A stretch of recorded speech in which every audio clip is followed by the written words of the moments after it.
Okay. Okay. Hi everyone, my name is Danny Williams. I'm the Chief Operating Officer for Wabash Valley Resources. A little bit of history from me. I lived from 2009 to 2017 around Tecumseh, working at the old Wabash station. With the closure of that site, I also lost my position, spent a few years out of state. Came back in 2018 to run this project. I have about 15 employees here locally in Terre Haute that have been with us since 2018. We're happy to be growing and heading towards construction on our project. But in addition, I do want to go through and introduce everyone on our team today. First and foremost, Nalan Gupta. He is a partner in our project and is the founder of our company and, again, one of the partners. We have Rory Chambers, Vice President of Operations. Rory spent 20 years in this town and region. I've personally worked with Rory for most of my career. Richard Shagley, he's an attorney here in Terre Haute. Richard has volunteered to be the, what do you call it? The lucky guy who's going to walk around with a microphone here in a little bit to do all the questions and answers. So please be respectful to Richard as he's going through and handing the microphone. Next to Richard is Tammy Stark-Fields. Tammy is our controller. She joined us a few years ago. Next to Tammy is Kathleen Lambert. Kathleen is our human resources. And Steve Reed. Steve Reed is vice president of technology. Steve and I have also worked together for the majority of my career. He has a computer engineering degree. And then I also have a couple operators, Richard Craighead, Steve Railsback, and then we have a few consultants in the room that help us in various ways. Pete Rimsons, you'll hear from him today some, and then Greg Zeller here in the crowd there. So how this is going to go today, we have a relatively short presentation. We want to give some information to you in this presentation, but then we also understand and want to get to questions and answers. And we want to be open and honest with you today. We understand and we fully understand the concerns that the community has, and we are here in front of you available to answer questions today. I don't think we will leave the room today until all questions are answered. We will not do a time limit on your questions like the EPA did in their hearing. I apologize for how that happened, but that was not a meeting that we organized or participated in. So with that, I'm going to start our presentation. Go ahead, next slide, or I get this.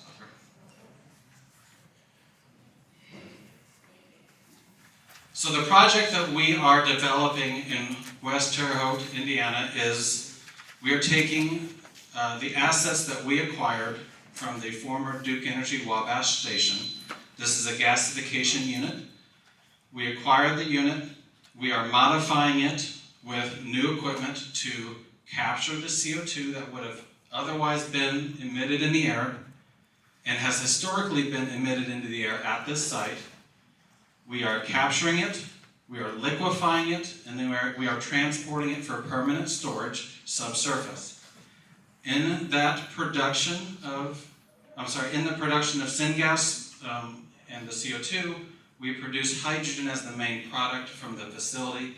That hydrogen has lots of very interesting clean energy uses.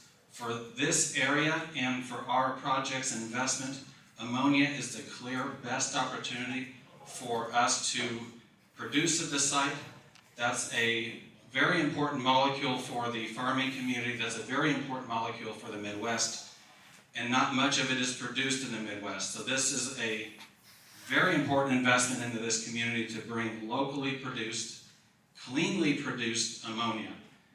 And we do anticipate the majority of that ammonia ends up being used locally as an agricultural input. This is a picture of our site. I apologize, this is a large room and you may not be able to see this that well, but this is a picture of the assets that we purchased in 2016. These are assets that we saved from demolition when Duke Energy closed their Wabash station.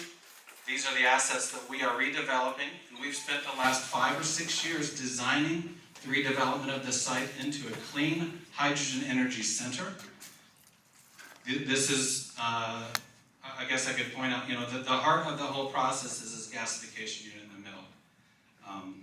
And we definitely can answer any questions you have about the site and what we're planning to do with it on our site. A little bit of history on this site, just to give a little bit of details before questions and answers. So the gasification unit that we are redeveloping was installed and commissioned in 1995. It was a power plant with higher efficiency and less air pollution compared to traditional coal plants. So in the 1990s, this unit was installed specifically to tackle the problems of toxic air pollutants, particulates, NOx, SOx, mercury, other bad emitters into the atmosphere that's typically done at a coal plant. In the 1990s, we were not looking at capturing and preventing CO2 into the air. That is the investment that we are looking at making for this gasification unit. This unit was relatively famous since it was a Department of Energy investment in the 1990s. So the Department of Energy had widely circulated reports about the unit's design, and it really has actually been utilized to be the basis of other projects' development worldwide.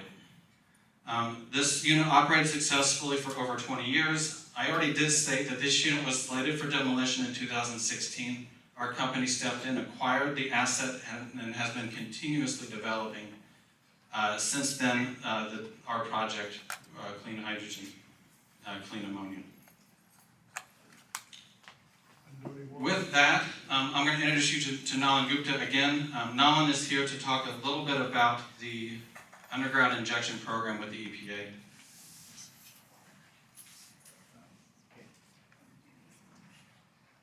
Thank you. Thanks, Danny. My name is Nalan. I'm the founder and significant owner of this project. I've never spoken in front of such a large crowd before, so I think this is going to be a good start.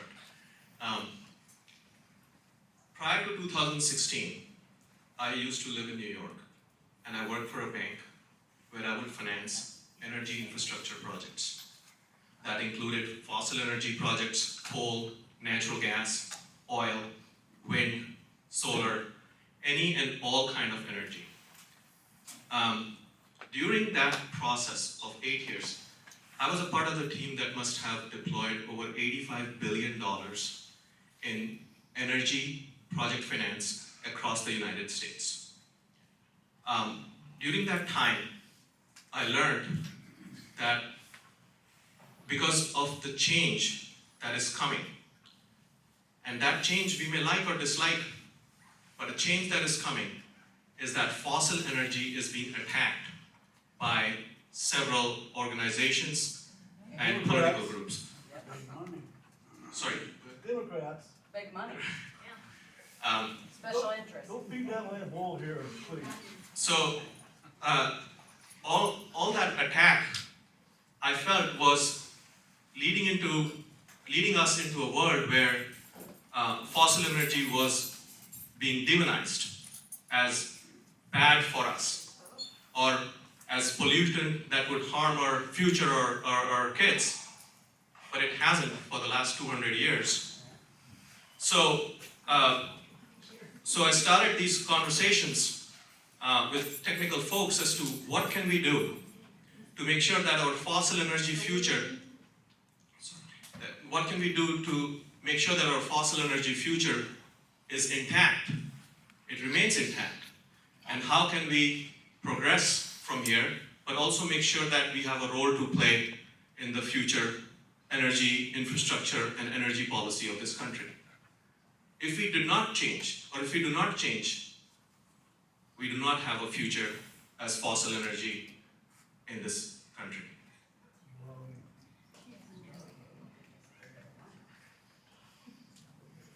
One of the biggest issues with fossil energy or any manufacturing facility in this country, including our own homes, farms, is waste.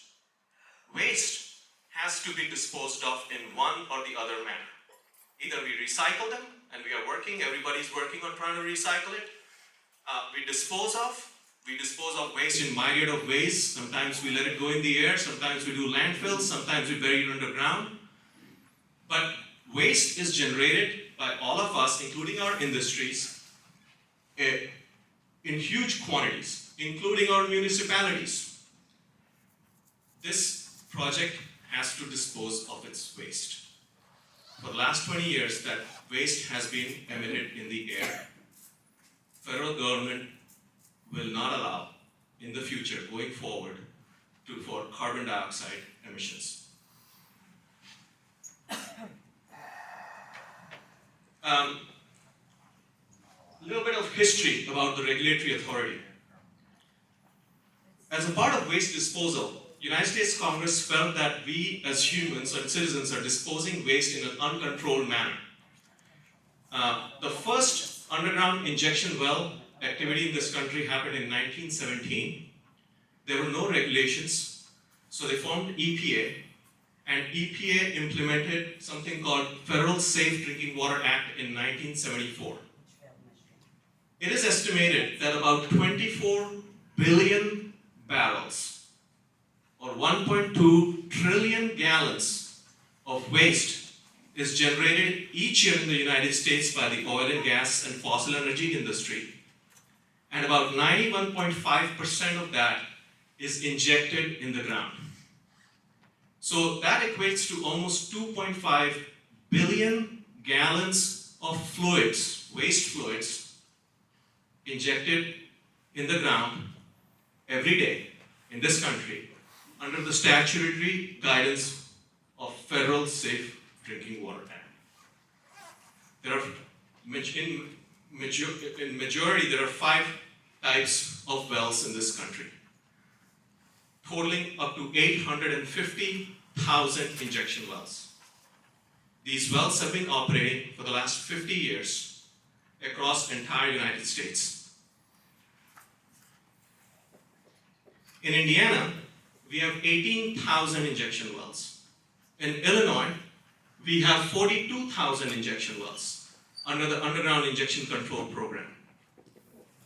In the United States, there are over 145,000 injection wells that inject carbon dioxide since 1965 for the purposes of disposal and enhanced oil recovery.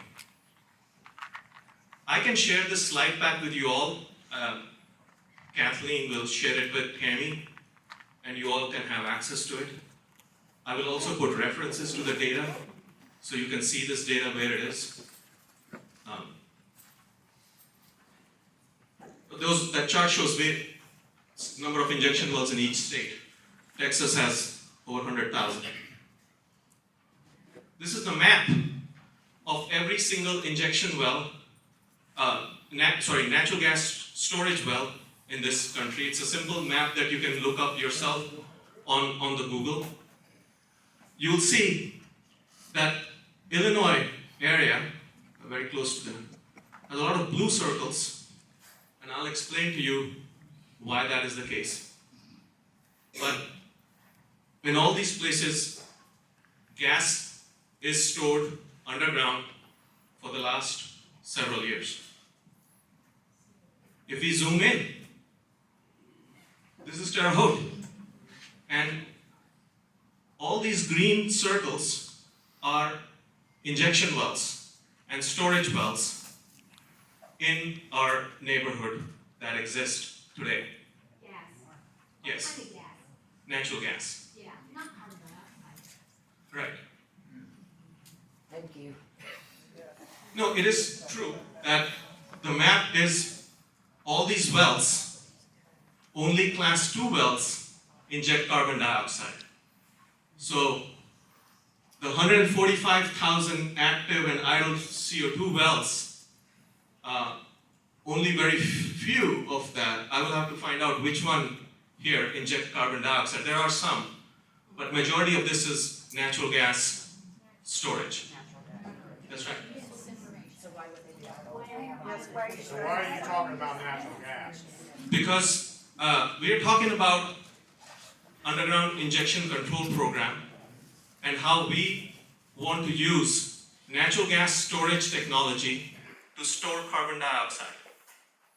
So the risk that will emancipate from the gas being different from methane versus carbon dioxide is the cause for concern for people. Natural gas is in the ground naturally. 95% of Earth's crust is carbon.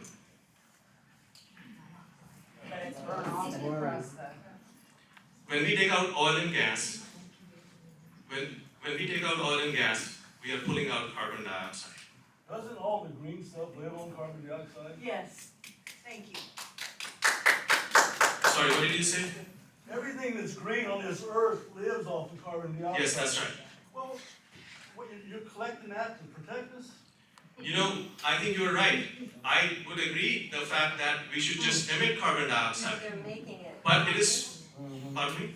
Yes, we can. You're making it, you are manufacturing carbon dioxide and getting paid to manufacture carbon dioxide and getting paid to put it in the ground under our homes. There's a difference. And you're starting the sugar-coating process of relating the two. And it's not gonna read in here. This is our community. We don't care about this, all we want is answers. Right, and we'll get to the question. We don't need to teach. I mean, if you straight want to get to the questions, I can do that too and stop this. Yeah, let's just skip all of the hoopla. Okay. Skip right forward. The only example I do want to give is of a facility that is 50 miles from here, Cabot Oil, that has been injecting in the same stratigraphic strata that we will be injecting in since 1970, 18 billion gallons of fluid, 50 million metric tons of CO2 equivalent for the last CO2 equivalent. whatever many years. And I would rather you not skip, I'd like to see Yeah, this. I like to hear this. You know, there's a lot of information here, and that's what I came here for, so. And I'm with you. Hey, So maybe if we could behave. How about give me 10 minutes, I stop this and then we open for questions. Is that a fair barter? Okay. 10 minutes. Thank you. I will also send this presentation. I mean, you know, I'm not here to change your minds. I'm here to tell you when I was told, you know, I wasn't born with this thing. When I was told that we should, the Trump administration reached out to me and said, restart this plant. We don't want ammonia from Ukraine and China. And when you restarted, we want to do carbon dioxide. The first $20 million was given to us in 2019 by the Trump administration. Then it was followed on by the Biden administration. When I asked them what are the risks, this is the data they gave me. That I felt that there's so much know-how and scientific expertise and experience and incident data, then what I should invest in it and give it a shot. So I'm only here to share with you what convinced me. Because if someone came to me and said, hey, here, take $2 billion for you, but do something that will destroy people's properties and water, would I really do that? yeah. Yeah, I will get out of here. We don't Because- want it. Nobody in this room wants it. So, if you guys want, we can stop it. No, let's try to learn, about this. If they're not- This is the CO2 sources in our region, large carbon dioxide emission points that currently exist. All of this, ours is right here. But the issue is that all of this carbon dioxide is emitted in the air. And there's no issue with that until, for the last 10 years, carbon dioxide is starting to be considered as an air pollutant. Several environmental organizations, including Citizens Action Coalition, has fought very hard to kill CO2 emissions. They have worked hard to close that plant because it was a coal-based plant emitting CO2. They have worked hard to close all industrial facilities, power generation facilities that emit carbon dioxide. Today, Citizens Action Coalition is helping you all. They are helping you all because they know that fossil energy will have a future if we succeed. This is the incident fatality map since 1950 for all 1.2 million injection wells. There have been 4 fatalities in 1969. Since then, EPA was formed. You know, we all have our views with the government. I agree. But there are people and agencies who actually do good work. And sometimes they are not recognized because there's a larger layer of government above it. But these people work day in and day out to make sure that America's gross domestic production of $30 trillion a year keeps happening in a safe and sound manner. How do we continue to operate our industry without harming people? The answer is, shall we shut the industry down? Maybe that is what Citizen Action Coalition has tried to do. The solution is shut the industry down, shut the jobs down. Vigo County and this region And is... with respect, Mr. Gupta, this meeting is not about us. We're not the ones looking to marry supercritical CO2 under these people's communities.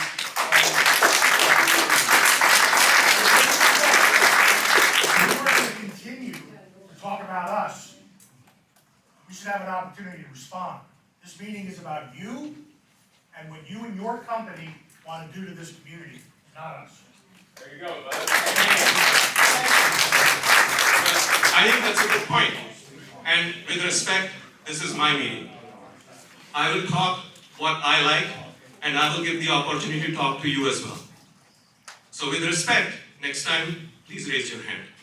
Oh, give me a break. This is our meeting. This has nothing to do with you. Are you kidding me? Listen, we have an agreement that I will finish this in 7 minutes. You need your money back. Let him speak. So if we have an agreement that there is some time left for this presentation, there are 3-4 slides left. Yes. Thank you. So, this is the data I want to share with you because I was told that there's a Facebook page where you are talking. One of the things that county commissioner was told was risk. One of the comments made to the county meeting was risk and reward. What risk do we take in life and what reward do we get? I understand the fear. I wanted to show you this table because I wanted to give you a perspective on the risk. This is America's leading groundwater protection council. It's an independent, not-for-profit agency. And they control and monitor every single underground injection well in this country, all 850,000 of them. This is their statement, that underground injection program is one of the safest and most environmentally protective programs in this country. Now you may not trust them, but they are not the government, they are not a lobbying group, they are not a special interest group, they are a not-for-profit organization that has existed in this country for the last 50 years. I would like to talk about pipeline. United States has more than 2.6 million miles of pipeline, 5,000 miles of CO2 pipeline. These are the pipelines that currently go through your region. Sir, that's all contained. Okay? It's contained in the pipeline. Yeah. The red pipelines are hazardous fluid pipelines. This is the incident that you all have looked up. I was told that you all are worried about what happened. I would like to talk about the incident. I reached out to the Federal Department of Transportation to get facts and data about the incident. It's a 75-mile pipeline, 24-inch diameter. Our pipeline is 11 miles. and 8 inches, which is 90% smaller. 45 people were sent to the hospital because they felt uncomfortable, they felt sick. There were 0 fatalities, 0 injuries, and 0 evacuations. Now what happened was at 7:06 p.m., the pipeline ruptured.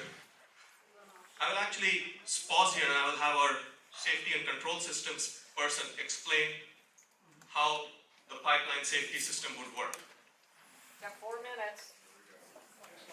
All right, so the first thing I noticed when I saw this timeline is we have the incident occurred at 7:06. The control room was notified a minute later, and then it took them an additional 7 minutes to close the valves to stop the incident. That doesn't meet our requirements for safety and control. An incident like this should be detected and shut off in less than 30 seconds. Considering that was a 24-inch pipeline, that was a large amount of CO2. Our much smaller pipeline and much faster response would make an incident like this much less impactful. That was great. This is the pipeline route. The pipeline route, a lot of people have shown concern about schools and children. You know, I want to say this. If fears remain after several meetings of this is the first meeting I want to have weeks and weeks, if not months, working with you on this. Fears remain. We will not have to build a pipeline. We may not build it. So please don't assume that we're going to force something here that you don't want. The pipeline route keeps both towns, Universal and Southern, like 1 mile, New Goshen, 1 mile to 2 miles away from the pipeline route. It goes in my backyard. And I'm not going to talk about, yes sir. Okay, so if it's only 1 mile from there to one point to the next point where they're both inserting on both points, A to B, and when they're in the ground, they're 5 miles apiece. For the ones that they're intersecting, where are you gonna call for that? I'm just saying, I don't know if listen to me. You're drawing scales and applications on one pipeline. You have 2 pipelines that are intersecting on one ground. What are you gonna do then? I mean, I'm just saying, you can't call for him. And speaking on, further on that, there's a coal mine that used to run underneath here. You gonna Right. tell us that ain't gonna seep through the ground? Right. 'Cause I'm Let me- telling you, it is. You know, I would like to give a written response to that question if you allow me, because I think what you have asked is a technical question, and I want to do a better job than just spewing out some words here. But you will have that response by tomorrow in writing on that particular question to Tammy. Is that okay? Thank you. There is a community benefit side of it. Now, if you guys are impatient, I don't want to go through it because maybe you already know and you I'd don't like to hear it. want to know and you want to focus on the questions. I can have our community benefits person talk about them. It is up to you guys. You want to hear it? Okay, thank you.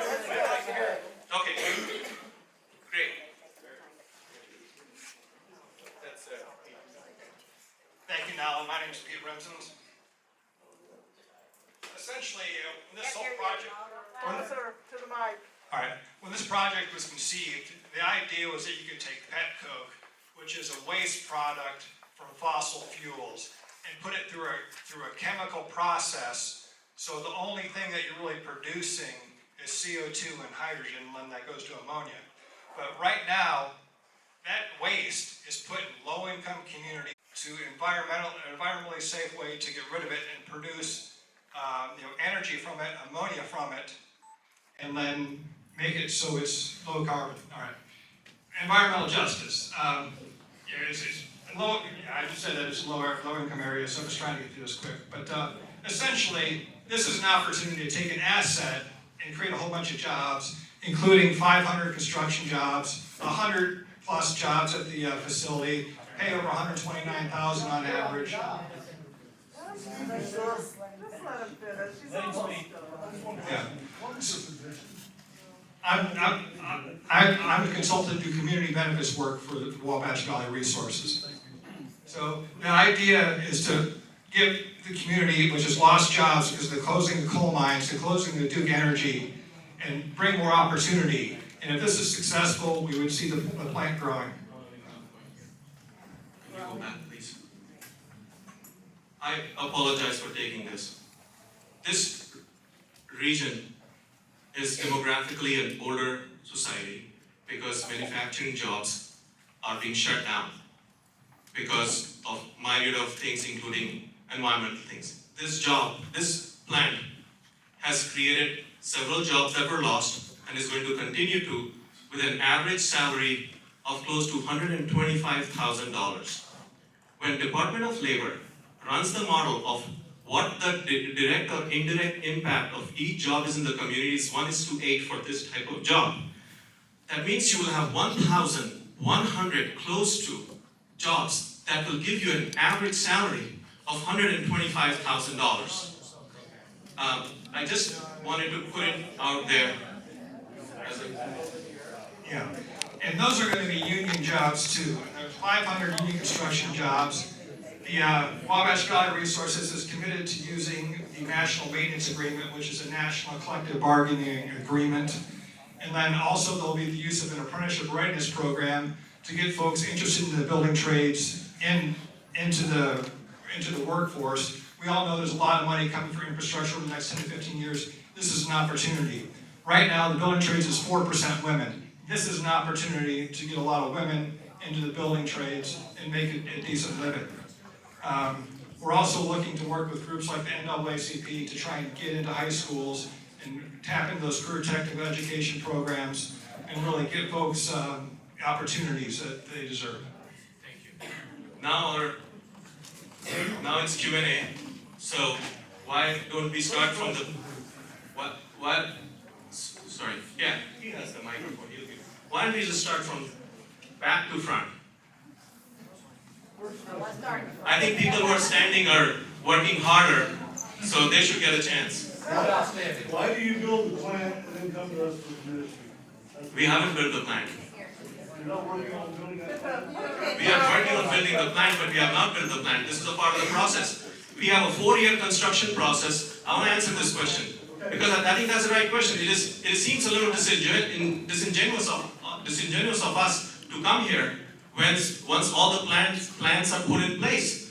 We don't have the funding. The funding may not come for the next 1 year. 3 years of construction, that 4-year. Injection additional 1 year. For 5 years, we probably won't even start this plant. And then, I want to answer your question comprehensively, and you can ask a follow-up after I'm done. When we start injecting, this town, I'm only going to talk about Universal, will not see an iota, a molecule of carbon dioxide for 9 years. So you add 5 plus 9, that is 13 years, is when you would first see it. So I would like to know from you, why do you think I'm late in coming to you? This is not about us, it's about future kids, grandkids. Right, but the question was not that. The question was that I am disingenuous that I've come to you not early enough. Well, I've been told by people that this is already a done deal and there's nothing anybody can do about it. Well, what I will do is I can send you the exact status of where we are in the funding process, construction process, and let you decide if I came to you too early or too late. What I will do with you is take you and have a committee formed by you citizens and work with them on a weekly basis for the next 5 years, every single day. There's not a single thing about this project that you all will not know. But this is not late. Go ahead. I'll have some stuff to say later. Wow. But it does seem like that it's a little bit late because it seems that the pilot program was all done at the State House. Yes. What? Yes, that's the fair point. And I want to give you a history of that. When we started this project, the Trump administration said, you want to get $20 million, your property laws in this state are unclear about subsurface. Let's quit blaming Trump and let's put some blame on Biden. How about that? Let's just everybody talk, knows let's just the talk, let's just talk about this. Well, blaming different executive leaders of this country is not gonna do much good, so. I mean, if you see that this is a blame game, then I would like to state the answer differently.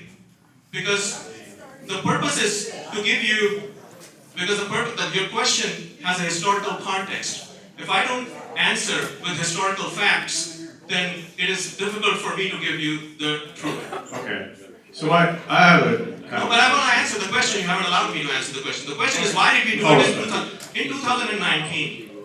When we got this grant, we had to go and get clarity on property rights. Despite of 18,000 wells in this state, there was no clarity. There was no clarity on ownership of who owns the space 1 mile, 2 miles, 5 miles below your property. Yes, and that is true. Please allow me to answer this. I really want to answer this question for 3 minutes. Because this question is the one that makes people most angry.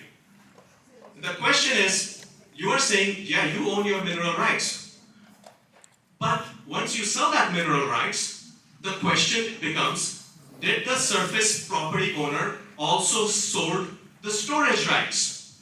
Oil and gas companies say yes. Oil and gas companies say yes, you did. So all the subsurface space is ours. Surface owners are small property owners. They don't know the truth. In North Dakota, this became the biggest lawsuit where oil and gas industry fought against the residents because oil and gas industry said when you sell your mineral rights, you have also de facto sold your pore space rights. In 2019, when we introduced the bill, well, you know what we did?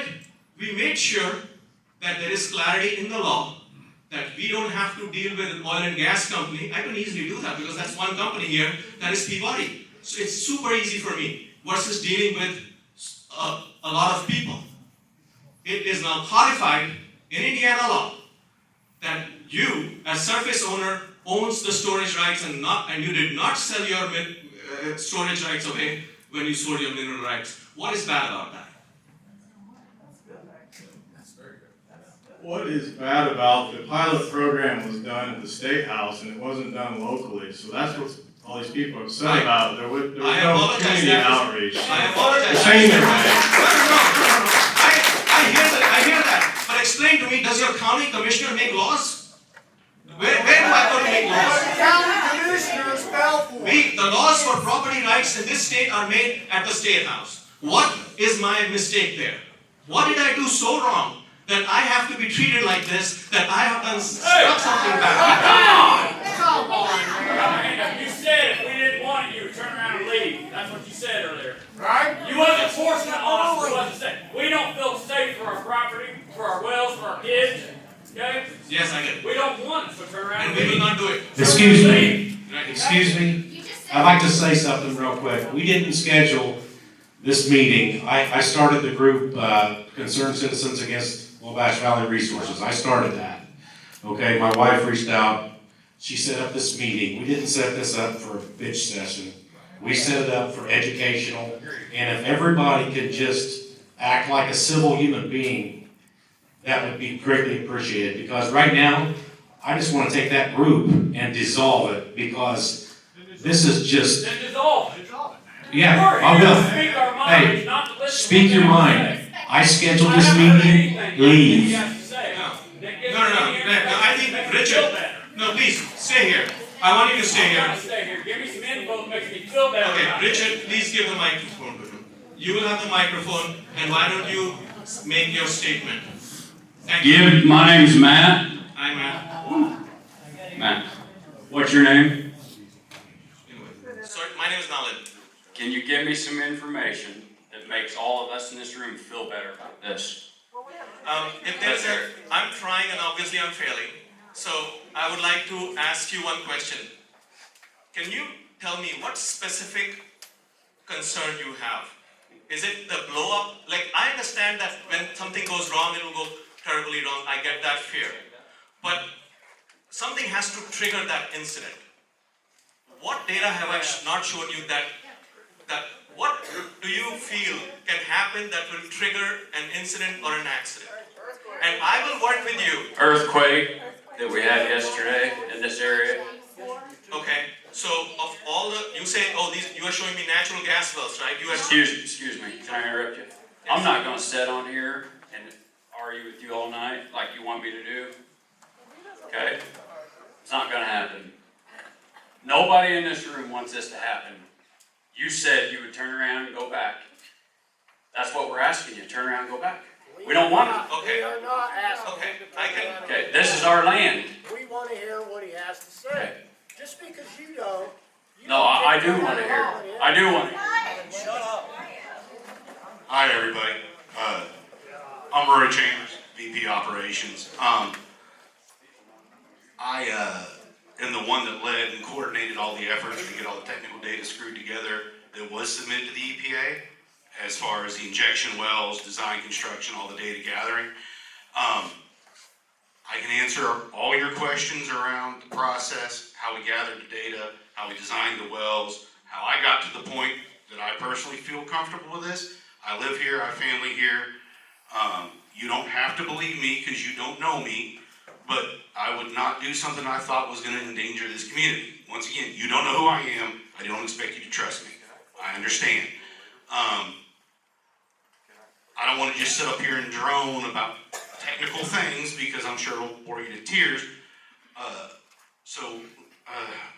trying to figure out how I can state this that'll somehow give you some peace of mind without boring you to death. I'm going to start with this. These injection wells will be constructed using standard oil and gas well construction techniques, as in the drilling and performance of the initial construction. The difference is the materials that the wells are constructed out of are specific to CO2 injection and handling. This is not new technology. Now, a lot of people do have a fear because it sounds very new. And all I'm trying to explain, it's hard. CO2 has been injected into oil and gas fields for 30, 40 years. And they do this to help stimulate an oil field. So they inject supercritical CO2 and it drags the oil back out and they circulate it. Well, in the years they've done this, they've learned a whole lot about the handling of CO2 and the potential impacts on the well equipment.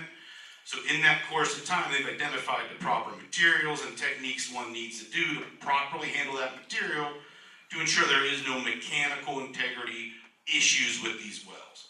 So the first thing I want to make sure people understand is this is not new, other than it's a permanent storage versus an injection and a recovery and a re-injection like a big loop. So we're not necessarily doing something new here other than it's a permanent injection to that formation. So these wells will be executed similar to any oil and gas well. Okay, I see a lot of hands popping up. I'm obviously over my skis. Why don't you discuss real quick the level that you're... Yeah, let me start there. So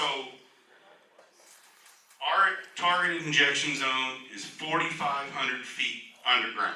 And the EPA tried to do this and I was biting my lips because I didn't think they did a good job. So we're injecting at 45 feet underground. 4,500 feet, geez, 4,500 feet underground into a formation. It's called the Potosi Dolomite. It is a very, very porous and permeable rock formation, very well suited for these type of activities. Above that formation is approximately 2,000 feet of solid impenetrable rock layer. That is considered your cap rock. That's what's holding that CO2 in place. Yes, ma'am. Only seals that nature lets it. Yes, ma'am. And not one What was the question?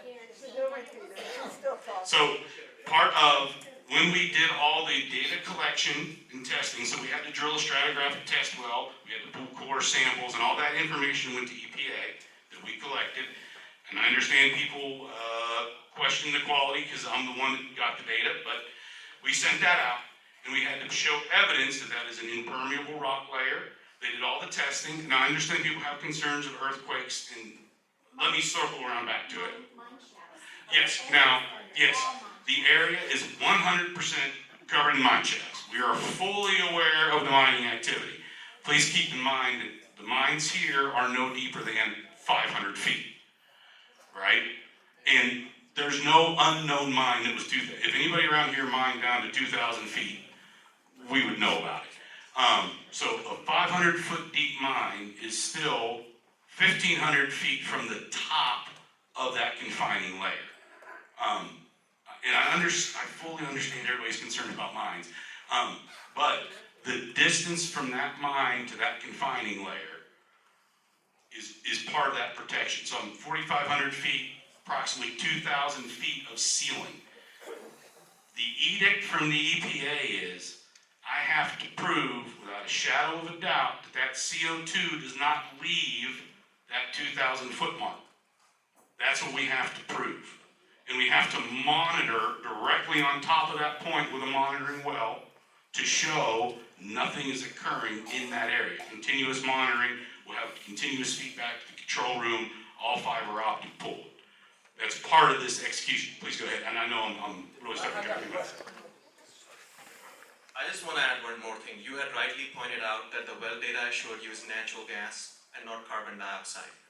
But the only reason why that data is applicable in what Rory is saying is because of the existing wells that have not leaked a single molecule of the substances that were put there for the last several decades, that caprock is well proven.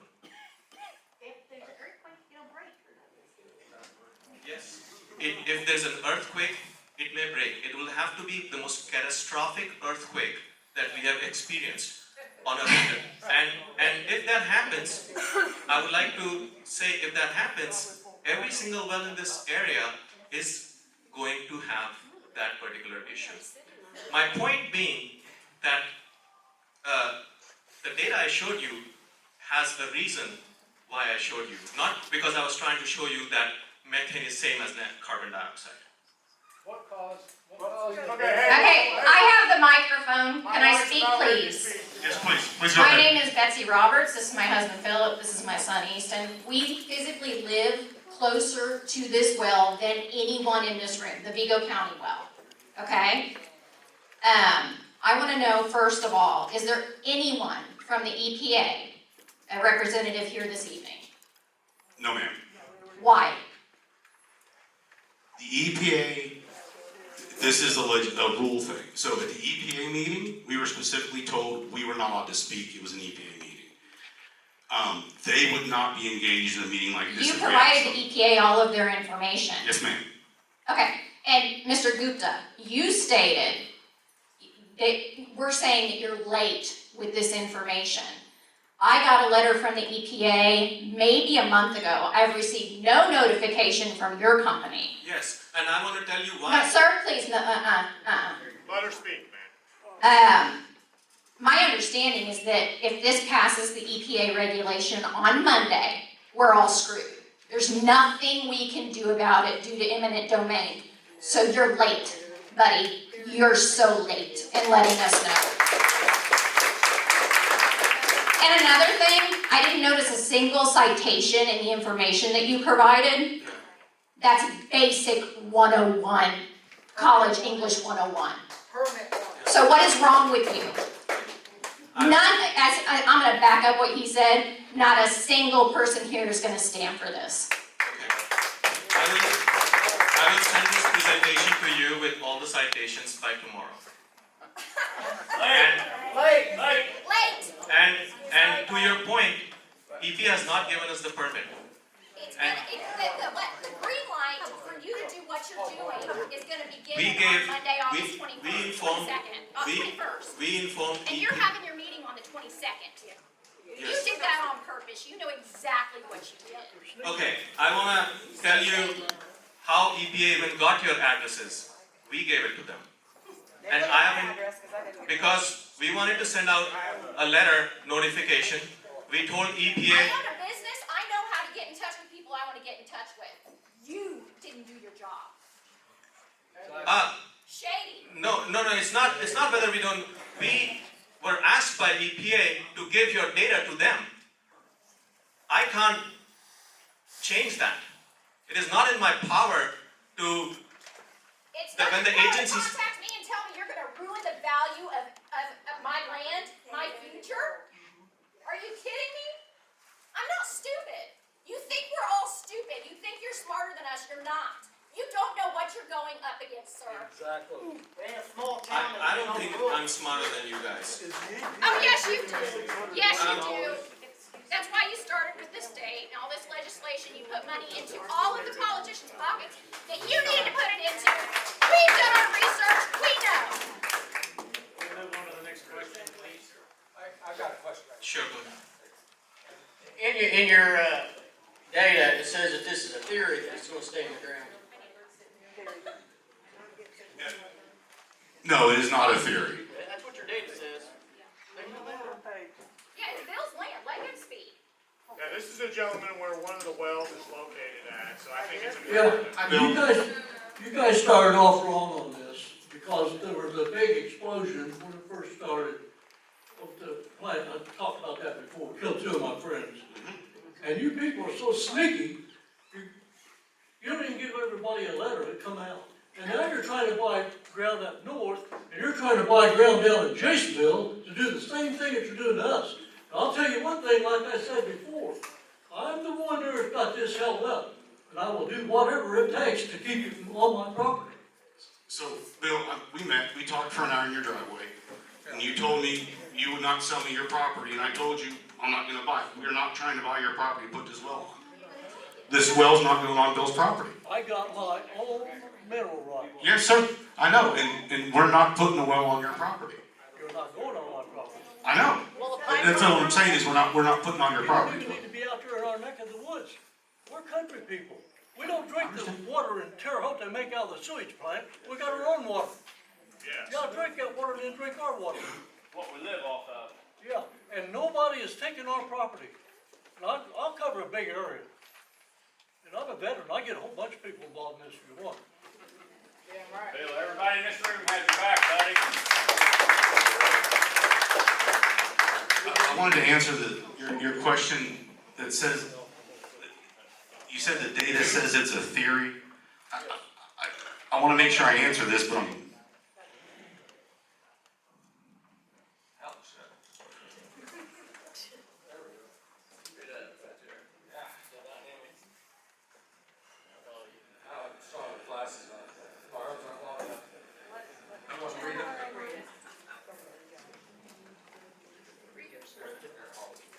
it says the dynamic stimulation is based on the Permius media theory.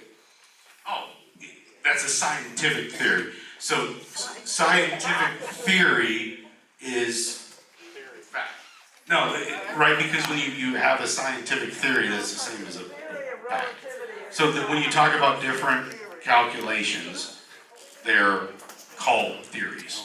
It's not a theory the same way you and I would think of a theory. Like I have a theory that the earth is flat. When you have a calculation for something like that, a scientific theory has been borne out through research and testing proof. You say you live locally. What's your address? Okay, what town do you live in? I live across the street from Maryland Community Church, Southside Terre Haute. So south side of Terre Haute. So you're not in this area. Yeah, I live in Terre Haute, you are correct. Okay, My wife's whole so- family is from Montezuma and Maga. And where do you work? I work at the plant site. At Wabash Yes, Valley ma'am. Resources or whatever it's called today? Yes, ma'am, yeah. Okay. Yeah, I'm the vice president of operations there, yes, ma'am. Not to change the subject, but are you trying to tell me that when you inject this in, which is high pressure, the ground's not gonna move, No, ma'am. it's not gonna move, are you gonna be responsible for, because I read up on it, and it says most likely when there's injection into the ground, you will have earthquakes. We just had one 2 days ago. I'd like to see the source for that, but let me. Go on, you can Google it, it's right there, So- everything's right there for you, if you read up on it. Us also, are you gonna be responsible for any damage to any home Yes, ma'am. in our community? And would we put that in writing? Yeah, so we have no relief of liability. I know this is a big topic, and I hear it all the time. It is not in our bill. So we have no relief from any damages to anybody's homes, properties, or anything. Or the people, right?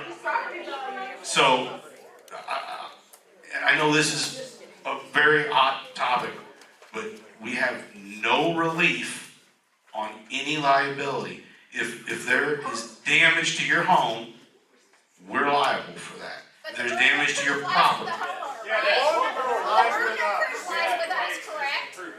I'm sorry, I can't hear you. The burden of proof is on the homeowner. But the burden of proof is with the homeowner, correct? Yes. Sir? Yes. Is it not? It's the same thing. If you have any damage, there is no burden of proof requirement. I would like to see that legislation. If you please, I'll give you my phone number and my email. I want to see that language. Bill 451. You got it. Okay, fine, I understand the number, but within the bill, You had passed that you paid for. sure, I want to know where in that bill is burden of proof on you. You will. If there is language, I'm sorry, I didn't get your name. Can you please say that your name again? Me? Yeah. Betsy Roberts. Betsy, if that language, a burden of proof, is in that bill, I will work with you to get that language deleted. It's a house bill. You have to delete it at the. That language does not exist. Because any damage that happens, You know what you had passed, and now you're standing there trying to act like you don't. that's why I'm telling you it's not there. I know what I passed. Okay. Yeah, because you paid for it. Who did you pay? Sir, Go ahead. sir, there is a memorandum of option recorded in Vermilion County on a piece of property a mile from our house. Yes, sir, ma'am. Yeah. Is that where, and this memorandum is by Wabash Carbon, Yes. is that where the well's gonna go? Yes, ma'am. Why, can you explain to any of us how you picked the spots that you did? Did you just look at it and determine that there's not much population there, that's old mine company, nobody's purchasing it and making it their homes now? I mean, how did you determine the area? So when I say this, you're all being real mad at me, but please listen for a second while I explain this, because I don't like people yelling at me. You're in the wrong business. Yeah, I know. I didn't pick to be in this business, trust me. When I started laying these wells out, I intentionally looked for areas that had the fewest landowners, and it was not because, I can bully these people. It was the fewer people that I need to speak to is better. I picked these well sites in 2020. I submitted the application to EPA in May of 2021, and I had to have a point on the map. EPA.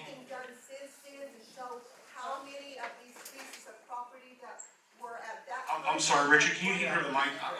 I'm sorry, I want to hear what you're saying. I apologize. Have you done anything since 2020 to do a survey or anything about how much of this property that was owned by one person is now been subdivided into tracts that is owned by several different peoples who are building their homes and putting their livelihoods into this property? Yes, ma'am, I understand. Some of those sales I was not aware of. I will be perfectly honest with you until a year ago. Mainly because I was out driving around. I said, until the letter from the EPA went out to y'all, we did not know if we were going to be issued a permit. I sat for 2 years waiting with no indication from EPA of, is this a yes or a no? And until they said yes, my ability to come out and talk like, I could have had this meeting and said, maybe, perhaps, I'm not sure, the EPA may or may not give me a permit, but I don't know. I found out the exact day that they put it on the website, they were gonna send the draft permits out. In those 2 years where you were sitting there waiting, couldn't you have found out what was going on with the land around I here? agree 100% that I should have done a better job tracking that. But I will 100%. say, let me say this, where you're putting the property, where you're putting the well in Vermilion County, that sold less than 2 years ago. Yes, ma'am. That piece of tract sold less than 2 years ago. Yes. So you knew that that area right through there was being built up. Right. There's a probably a $200 million horse farm that's within throwing distance from that well. My property is a mile from where that well's gonna be. Yes, ma'am. But you never took any of that into consideration. Once I submitted that application, the point was set. And, yes, you're correct.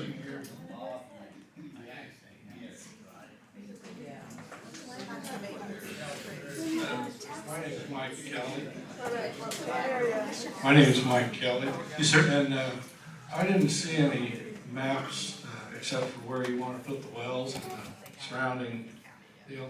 But I would like an overlay of the aquifers here. Yes. Because I live in Fairview, a little farther Yes, sir. north.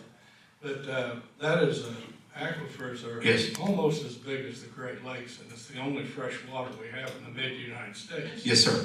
So why would we put a poisonous well in an area that all the community's wells are feeding off?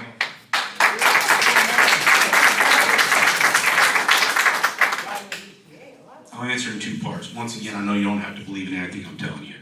Oh, I've seen the maps. So, yeah, I know. So we had to submit all those maps in our application to EPA. So I've seen those as well. We had to do a full groundwater study, aquifer study, and submit all that data to the EPA. Yes, we are fully aware there are aquifers there.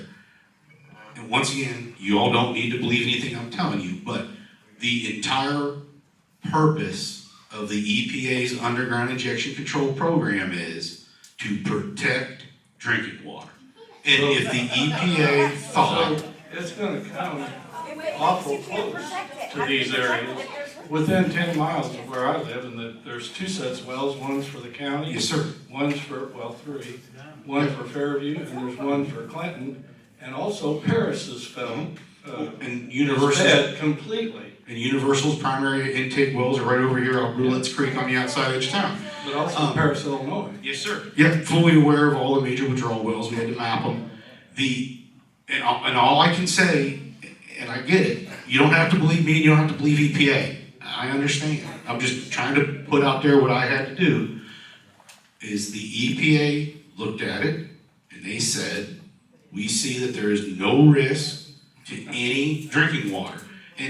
And I understand it. I can beat that drum up here all day, and you all don't have to believe me. But that is the intent of the program. And the track record's very good for the program. They've done a very good job protecting drinking water and protecting our resources. Did the EPA give you In my $600 million? opinion, that's No, sir. That's a pretty poor recommendation from the EPA.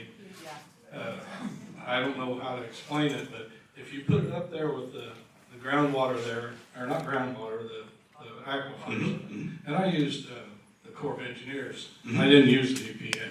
If you look it up, the Corps of Engineers has that mapped out beautifully. And it's just a shame that they would pump poison from other places and place it near a water supply like that for all the Midwest. It's killing people. So, And all I can say, and I know you don't want to believe me, which is fine, is, we're injecting at 4,500 feet. I'm required to ensure nothing gets above 2,000 feet. if it does, If it doesn't, what it's game will over. you do? So any of, Consider it yeah, accidental release. Right, so, yeah. So, and let me kind of get back to some of these things. So, when it comes to this injection, the most likely source of any CO2 leakage is the injection well. The cap rock is what it is, and it's well researched, been there for a very long time. Is it granite or is it? The cap rock, well, it's a variety of things. So there's the upper layer is a very thick layer of shale stones, which are very tight and very impervious, and you move down and there's limestones and dolomites, and it's a layer cake. Couple hundred feet of limestone, which filters our water. Well, that's the upper layers. These lower layers are not associated with that. You get down 3,500 feet, it's just a contiguous layer of limestones, siltstones, all these different. What direction does your product go when it leaks? So the CO2 is actually not particularly buoyant in these formations. It's locked up in the rock formation. I'm talking about if it gets out of there by.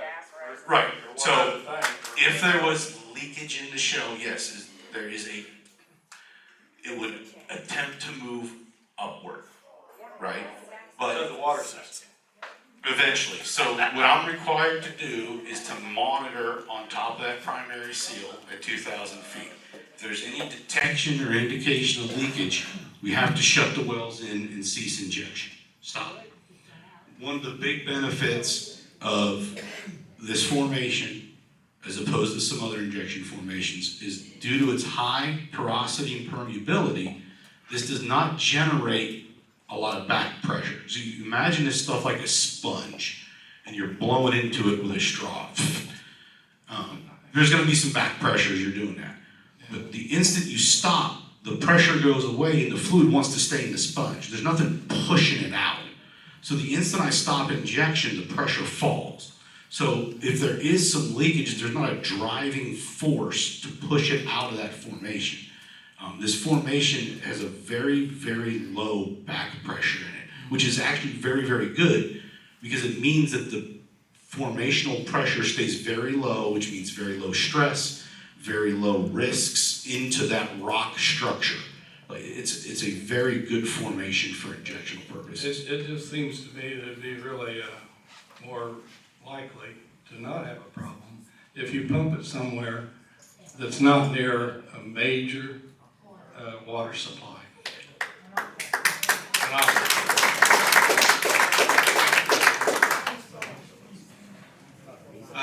I just want to add one thing. Again, I showed you that injection well that is 50 miles from here. It is in the exact same strata where we will inject. If there was an earthquake or a leak to the water supply, we would know that.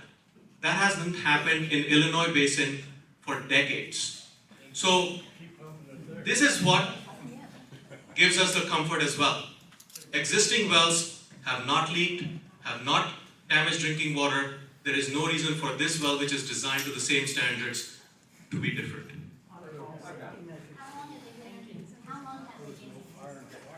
Hi, my name is Carla, and I'm in Vigo County. I'm here with my husband. Hello. I'm thankful that you've been giving us a lot of information about the well and how deep these are going to be, but my question is about pipeline and pipeline integrity. Those are the problems that I've been seeing in other areas of the country where pipelines have not held up and caused lots of problems. Yes, absolutely.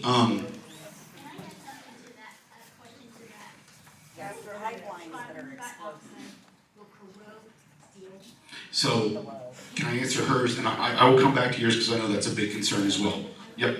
So, our pipeline, once again, it's an 8-inch pipeline, will be designed to meet all the applicable codes and standards and all that. I know it doesn't give you any comfort. One thing we do need to keep in mind, unfortunately in America, we have an aging infrastructure, and we're kind of starting to see, there was a lot of pipelines that were built in the 40s and 50s still out there and still running. And construction techniques weren't what they are today. So I understand that there's a lot of concern around pipeline. This pipeline will be built to all the modern codes and standards. The pipeline in Indiana is administered and permitted by Department of Natural Resources, DNR. They'll be providing to us their requirements on proper testing and monitoring. So when it comes to pipeline, when this pipeline is constructed, it's constructed out of heavy wall carbon steel pipe, full weld. Every single weld on that pipeline will be have what they call non-destructive testing, which is basically X-ray or shear wave to ensure the quality of the weld, ensure the weld is performed properly. The entire pipeline is coated with corrosion-resistant coatings. Once the pipeline is installed, it'll be fully hydrostatically tested to high pressure with water. And really what that is they'll test that pipe to 1.5 times its allowed operating pressure. So if you say the pipe's good for 2,000 PSI, they'll test it to 3,000 to verify the pipe is mechanically strong and meets all the requirement. And then it won't be required to do what they call pigging. And when you pig a pipeline, you actually take a instrumented device, it's inserted into the pipe, and it travels the length of the pipe. Now, modern technology is phenomenal, and to me it's half magic, but that device, as it moves through the pipe, will actually measure wall thickness, look for dents, look for any corrosion, and ensure that the pipe is in good operating condition. And we'll have a requirement on how frequently we need to perform this pigging activity, and if there's any defect noted, anything of that nature, we'd be required to shut the pipeline down and repair the pipeline. I hope that answers your question. To answer your question about CO2 and corrosion, and I need to go to some history. Traditionally, CO2 is used for enhanced oil recovery in the oil field. When you do that, you inject the CO2 into a formation to stimulate the oil release. It comes into contact with formation fluid, brine, water. It's salty, it's nasty. It combines with that CO2 and makes a pretty aggressive product. Well, now they're taking that, pulling it back to the surface, and pumping it back down again. Now you have this nasty, briny CO2 solution. It's hard on parts pieces. So there's, in the industry in general, if you search, a lot of discussion about CO2 is corrosive, CO2 is very aggressive. It's because their track record is with CO2 they pumped in the ground and then pulled back out again. The CO2 that leaves our facility is a bone dry product. When I say bone dry, it has no water in it. CO2 with no water in it is not corrosive. Just straight CO2 with no water is not a corrosive product. And so there's not an expectation that this is going to be an aggressive product that attacks the metal. And it's based off science. Like, it's not me saying it. It's also in our permit that we're not allowed to have water in the CO2 product as part of the EPA permit they gave a water limit. What's in the pores? What's in the pores? They call it formation fluid, brine. It's non-drinkable fluids. So it's a briny water that'll have dissolved solids and other things in those pore spaces. Where does it go after? So when you inject the CO2, and one of the reasons CO2 is great for injection, honestly, is carbon dioxide can be a solid, it can be a liquid, it can be a gas. It can also be a supercritical fluid. A supercritical fluid is the density of a liquid, but it acts like a gas. It's a compressible fluid, which is a weird thing. But what that means is it moves through other fluids quite well. And so it integrates itself into that formational fluid. Over what I would call geologic time, it will slowly react with the surrounding brines and form like a carbonate solid. That's over a very, very long-term period. But it pushes itself into those fluids. Before I get too deep, there's a lot of people with their hands up begging, please. I can talk for like 30 minutes about that before you get to your space. Let's see. I'll cover mine. Okay. Marcia Everard, and I live 3,000 feet from the injection site that you're going to be using in Vigo County. I wanted to go back, way back, but it took a long time for the microphone to get up here. How many people here have sold land or purchased land and made sure that there was something in your contract about the transfer or the non-transfer of your mineral rights? I think it's disingenuous to say that there was no law in Indiana that people, when they left their property, they didn't own their mineral rights. If you've written a contract and you had an attorney look at it, you had those either transferred with the property or taken away. So whatever he said on that, and that he was doing such a good job for Indiana by making sure that that was all correct, I think is disingenuous. But my question is, we just keep talking about environmental catastrophes with this. What about the life-changing things of the way that we live? There's going to be major light pollution from the area. There's going to be decibels that are going to drive us crazy like the winds in the prairie. There's going to be more traffic around the area. Those are the things that aren't getting addressed. And I think the fact that, yes, written in there is that the landowners cannot have a frivolous lawsuit saying that they've had a loss of property value. So that was also disingenuous to say. Thank you.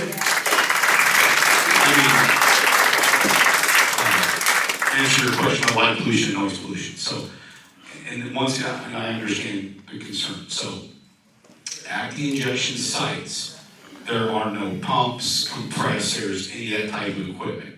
So at the facility, we separate the CO2 out as a liquid. It is pumped with high pressure pumps, and that is the only pressurization required. So it is delivered to the wellhead at the required pressure. So there's no pumps or compressors or any of that stuff at the wellhead. At the wellhead, there's a control valve, flow meter, pressure transmitters, temperature transmitters, physical wellhead.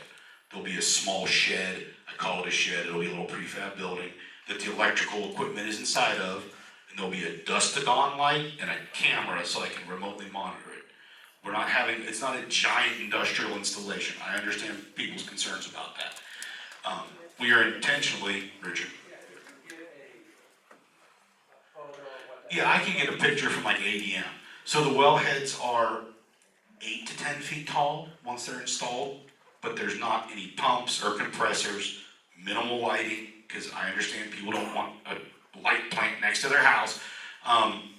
So this should be I'm going to say non-invasive because it is invasive because it's in your community. This should be something that isn't making a bunch of noise, a bunch of light pollution out in the field. This should be as innocuous as we can make it. My personal plan is I would like to plant trees or something around it as a green shield so it doesn't stick out like a sore thumb. It will be fenced with a gate so we can keep interlopers out. I don't need people in there touching the thing. But yeah, this isn't a big industrial installation out here. This is a wellhead with a flow control valve, CO2 going in. And even if there's noise from the flow control valve, we can put an acoustic box on it. And it should just be kind of a little bit of flow noise that you should not be able to hear from 20 feet away. So we will have somebody,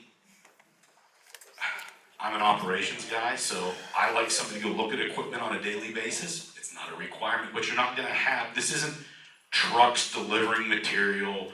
This would be somebody in a pickup truck pulling up. Everything's okay, check the instrument, everything looks fine, no problem, pack it up and go back to the house. Now, clear honesty, once a year, EPA requires me to verify the mechanical integrity of that well. I have to log the well. That's done with a wireline rig. It's a dually sized truck. Has a winch in the back. They run instruments down the well, verify the mechanical integrity of the well, do a pressure test on the well every year, say yes, the well's in good condition, there's no problem, gone.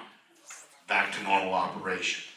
Same thing, transparency, I gotta drill the thing. It's gonna take me 40 days, drill the well. There's gonna be noise, there's gonna be activity. After that 40 days, this should be as unimpactful as possible to the surrounding people. What happens 20 years from now when a lot of us people are gone and you people have pumped this in there and you've made all this money, and then there's a major catastrophe and you're sitting somewhere on an island saying, well, we made a lot of money. I mean, gonna guarantee it? No, you're not gonna guarantee it, because you'll probably sell off the company and make millions of dollars. I wish I was the guy that made the millions of dollars. Somebody, not me unfortunately, so through the course of time, and this is another thing I need to clarify. So I am required to prepay, and I want to make a clarification here. I have to prepay the EPA a financial responsibility fund. That is not for liability, and I know some people said that. Richard, could you go, that poor woman's been holding her hand up for like 20 minutes.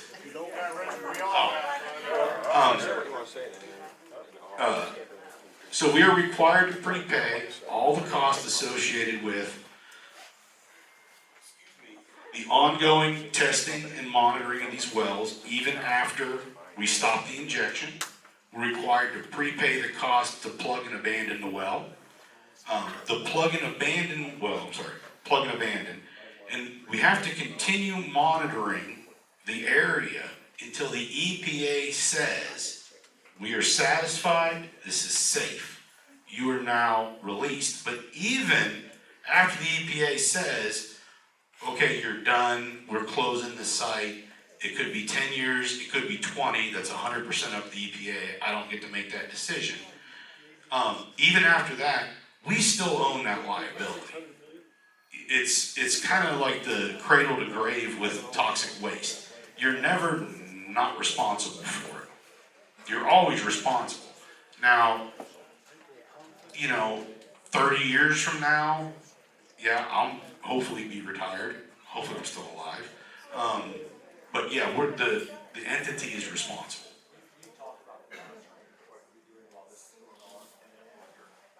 Yeah, but if you please, some of these questions, I don't want to go off topic too far.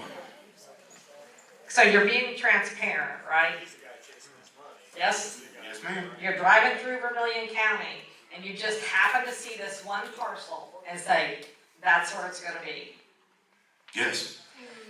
You weren't looking to see that the person that owns it doesn't live in Vermilion County. No, ma'am. So you're like, that's probably a good opportunity. It's not gonna be in his backyard. He lives in Greencastle. No, ma'am. I picked that parcel before it was sold to the gentleman in Greencastle. I picked that parcel, it was still listed as being owned by the Krieger family. So have you also contacted, there we go, people.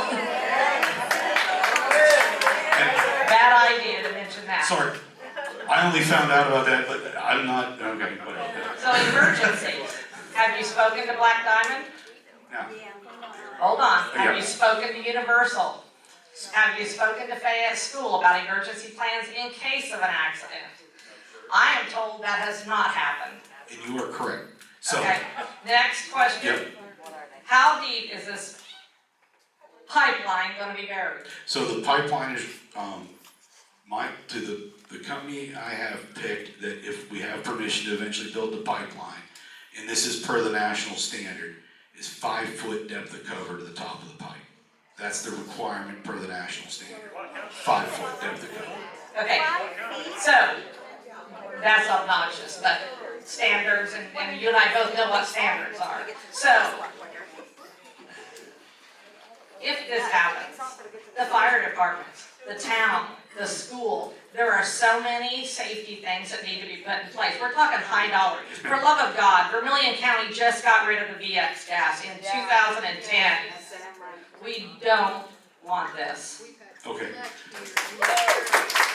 Let me answer the emergency plan, and when this was raised in the EPA meeting, I felt real bad. So, when I put that permit together in 2021, there was a requirement to list emergency response companies. And I sat down and I said, okay, yep, Vermilion Emergency, I'll have to contact them, Vigo County Emergency, I need to contact them. At our plant site, our first responders that we automatically call is Negocian. That's our responding fire department. And I looked at the map and I said, well, Negocian is kind of in the middle of these two places. And I said, all right, that seems to make a lot of sense. That's who I call when I have an emergency. I looked at the Black Diamond, I looked at some of the other local smaller municipalities, and I was like, well, if there's a major emergency, Negocian would contact them. I now realize I screwed up, 100%. I made a mistake, I should have included them. As far as the emergency plan, until I had the permit from the EPA, I did not know what their requirement was for that. I will tell you, our facility, even if we weren't doing any of this, I'm required to develop emergency response plans with all of the emergency response organizations. We had a very good relationship in the past with them. I mean, last summer I had Negotiation out because we were doing some work to explain kind of what we were doing. And if you look at permit documentation, I'm required before the beginning of the injection to have those fully developed, communicated to the community, coordinated with the applicable departments, and then those need to be memorialized in part of my standard operating procedure. So now that I have a draft permit, we can begin the hard work of working with your first responders to figure out what is the appropriate response plans, how do we do this appropriately and keep them engaged in that process. Who would pay for that? Who would pay for the extra masking thing and the alarm systems if this would blow up? So if we work with the local first responders and they said, hey, we really need this specialty equipment where we can adequately respond to that, that'd be something we would help them with that acquisition of that. Because obviously we're not gonna cause excess cost. Now, you know, until I can sit down and talk to those folks, I don't know what their ask would be, but we can definitely, as a company, that's something we'd be willing to, you know, provide. Who's gonna take the time to train these folks with carbon dioxide, not just give them a mask or smear tanks or whatever? Who's gonna train them? And pipes do crack, because my husband was in nuclear power, and he was in all over the world, and those pipes do crack. You can't put a lot of it. I do not argue with you that yes, piping failure can occur. Yes, ma'am. And that's only 5 feet down? No way in hell. Yes, sir. Please go ahead. I've got just a couple questions real quick. How were the locations of the wells, how was that drawn up in Vigo County? How were those wells, the location of those wells drawn up? And like I said before, I sat down and I looked at a map and I said, okay, here's a school. Probably don't want to put a plume under a school. I mean, that's literally how I did. I went around and I said, this is a location that appears to be, and this is naivete on my part. Like, here's the problem. You're so close to this project in my head. I thought, well, everybody's gonna love this. This is great. Okay, I'm an idiot. I admit it. And so I looked at it. I said, oh, this is great. There's an area. It's not near the school. That'll make people happy. It's not under the school. It's not getting onto the St. Mary's property. I know they probably won't like that. This is a good location for this thing. Okay, so if a landowner who the well is located says no, what's the next step? If they say no, I don't want the well on my property, is there an eminent domain clause that you guys have drummed up? So for the actual well equipment? No, just for the well location. If the landowner says no to you gentlemen, what is the next step? Will you proceed with an eminent domain? No, I would try and find another place to put the physical well. Okay, so moving forward, the cons that we're all kind of upset about is the fact that those well locations, the individuals and the homeowners in that area were not notified. What happened there? Why is it that my parents' farm, which is 300 meters from that well location, plus my home, which is 500, why weren't we contacted? There seems to be a struggle with communication to the property owners and the surrounding area. That seems to be pretty easy. So I'm struggling with the fact to believe, now you should be wearing the suit, and I feel like the other gentleman's chasing his investment. So I have a tough time understanding where the communication dialogue was lost. And it seems to be a pretty important subject for these landowners and surrounding residents. What happened? I'm gonna tell you, hindsight being 2020, I look back and go, I really screwed the pooch on this deal. Honestly, So the mistakes are already being made. How do we know that we can trust you not make it continue? Yes, sir. So I would like to think that be School. I mean, that's literally how I did. I went around and I said, this is a location that appears to be, and this is naivete on my part. Like, here's the problem. You're so close to this project in my head. I thought, well, everybody's gonna love this. This is great. Okay, I'm an idiot. I admit it. And so I looked at it and I said, oh, this is great.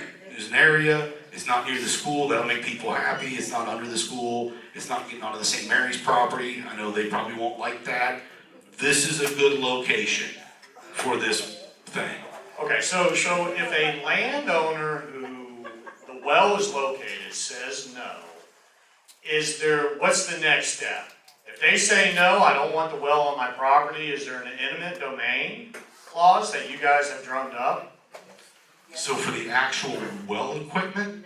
No, just for the well location. If the landowner says no to you gentlemen, what is the next step? Will you proceed with an eminent domain? No, I would try and find another place to put the physical well. Okay, so moving forward, the cons that we're all kind of upset about is the fact that those well locations, the individuals and the homeowners in that area were not notified. What happened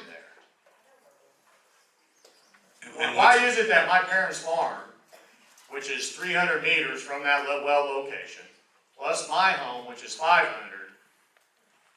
why weren't we contacted? There seems to be a struggle with communication to the property owners in the surrounding area. That seems to be pretty easy. So I'm struggling with the fact to believe, now you should be wearing the suit, and I feel like the other gentleman's chasing his investment. So I have a tough time understanding where the communication dialogue was lost. And it seems to be a pretty important subject for these landowners and surrounding residents. What happened?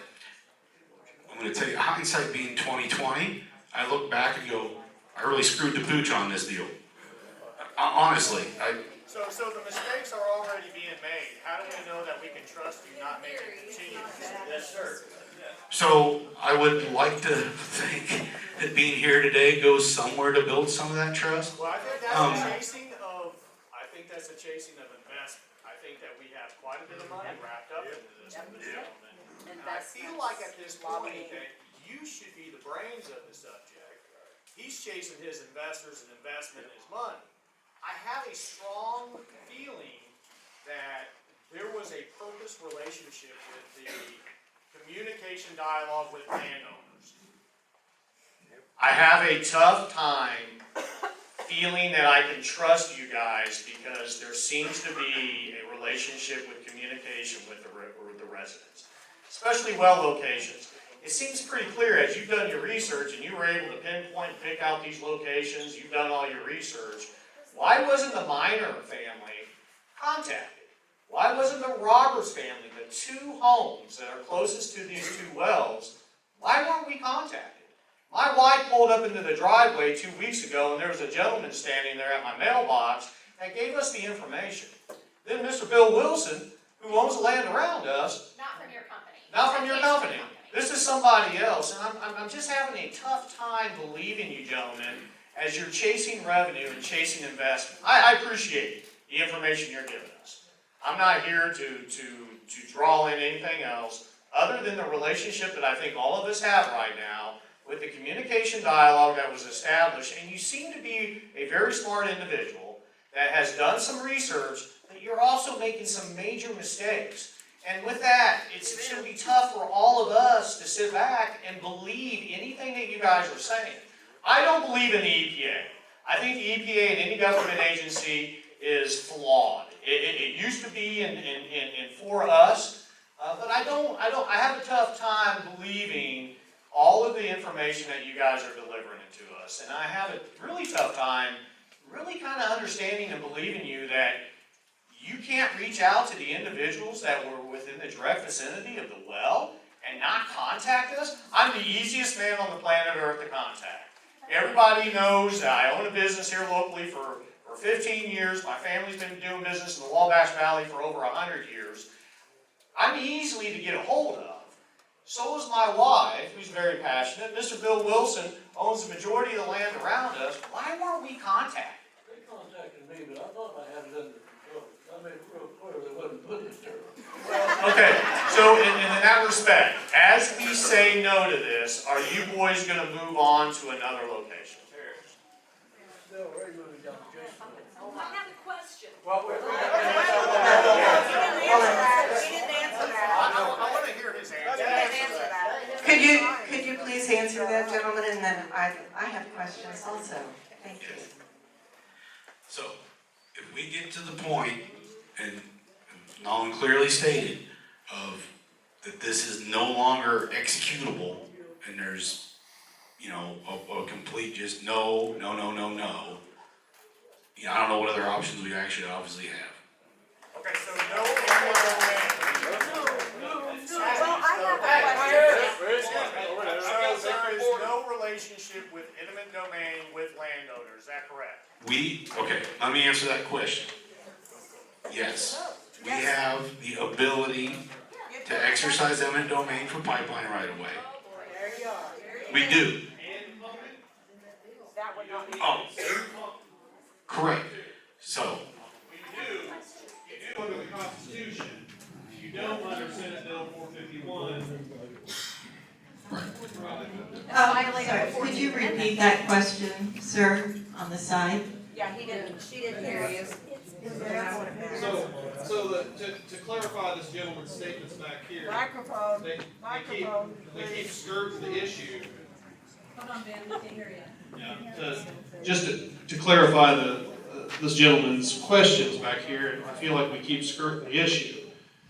And you did answer it sort of, but you do have, according to Senate Bill 451, which I disagree with, that it has any merit whatsoever. Yeah. Number two, but that was passed in our state legislature. That law gives you the power of condemnation. Is that correct? yes. And that condemnation allows you to take Mr. Wilson's land for your injection site if you decide to. And you have to pay him, according to the Constitution, justly and fairly. Yeah, I have to pay fair market value. I will tell you, I'm not Bill, taking Bill's he could take your house and drill right down through the middle of it if he wanted to. I'm not saying he's gonna do that, but so you understand how he answered, that is what they can do. They can take the Puller's farm and pay them fairly and justly for that, and they can pump the CO2. Is that correct, sir? Yes. There you go. I think everybody knows now. So were you telling the truth when you said we would move on to another location? Are you gonna proceed further with the eminent domain? You're just there. You're just the guy. Right. That's the guy. So, Is what you're telling us? the answer to that question is, as a company, we understand that eminent domain is not the right way to do this. The only thing you do when you eminent domain is you make people ridiculously mad at you. I have no intent of taking Mr. Wilson's property. I'm not planning any equipment on Mr. Wilson's property. So, what I have been trying very diligently is I'm out meeting with people, because I'm also, unfortunately, the guy out trying to talk to people about pipeline, is offering very fair offers, being very fair, and I'm moving things when people say no. And I'm like, okay, I'm rerouting to find routes on people that are willing to sell me property. And that's what we're trying to accomplish. We're trying to do this by finding people that are willing partners, that are willing to work with us. Okay. Yeah. Thank you for. So did Polar Wait, she's asking a question. Okay. Thank you for that clarification, and it seems to me like it's a contradiction to what was stated earlier in the presentation. And thank you for at least being honest about that. I have many questions. I'll try to bring it down to a couple of things.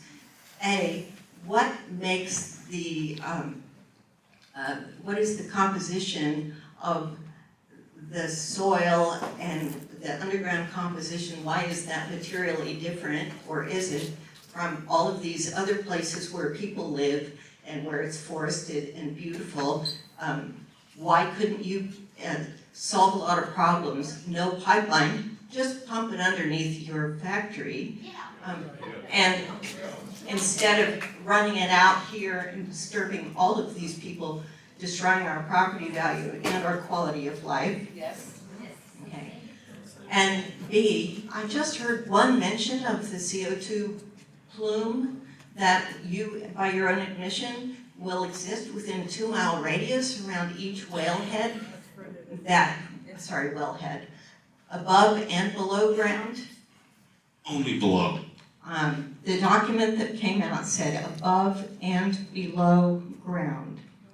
No, the CO2 is only underground.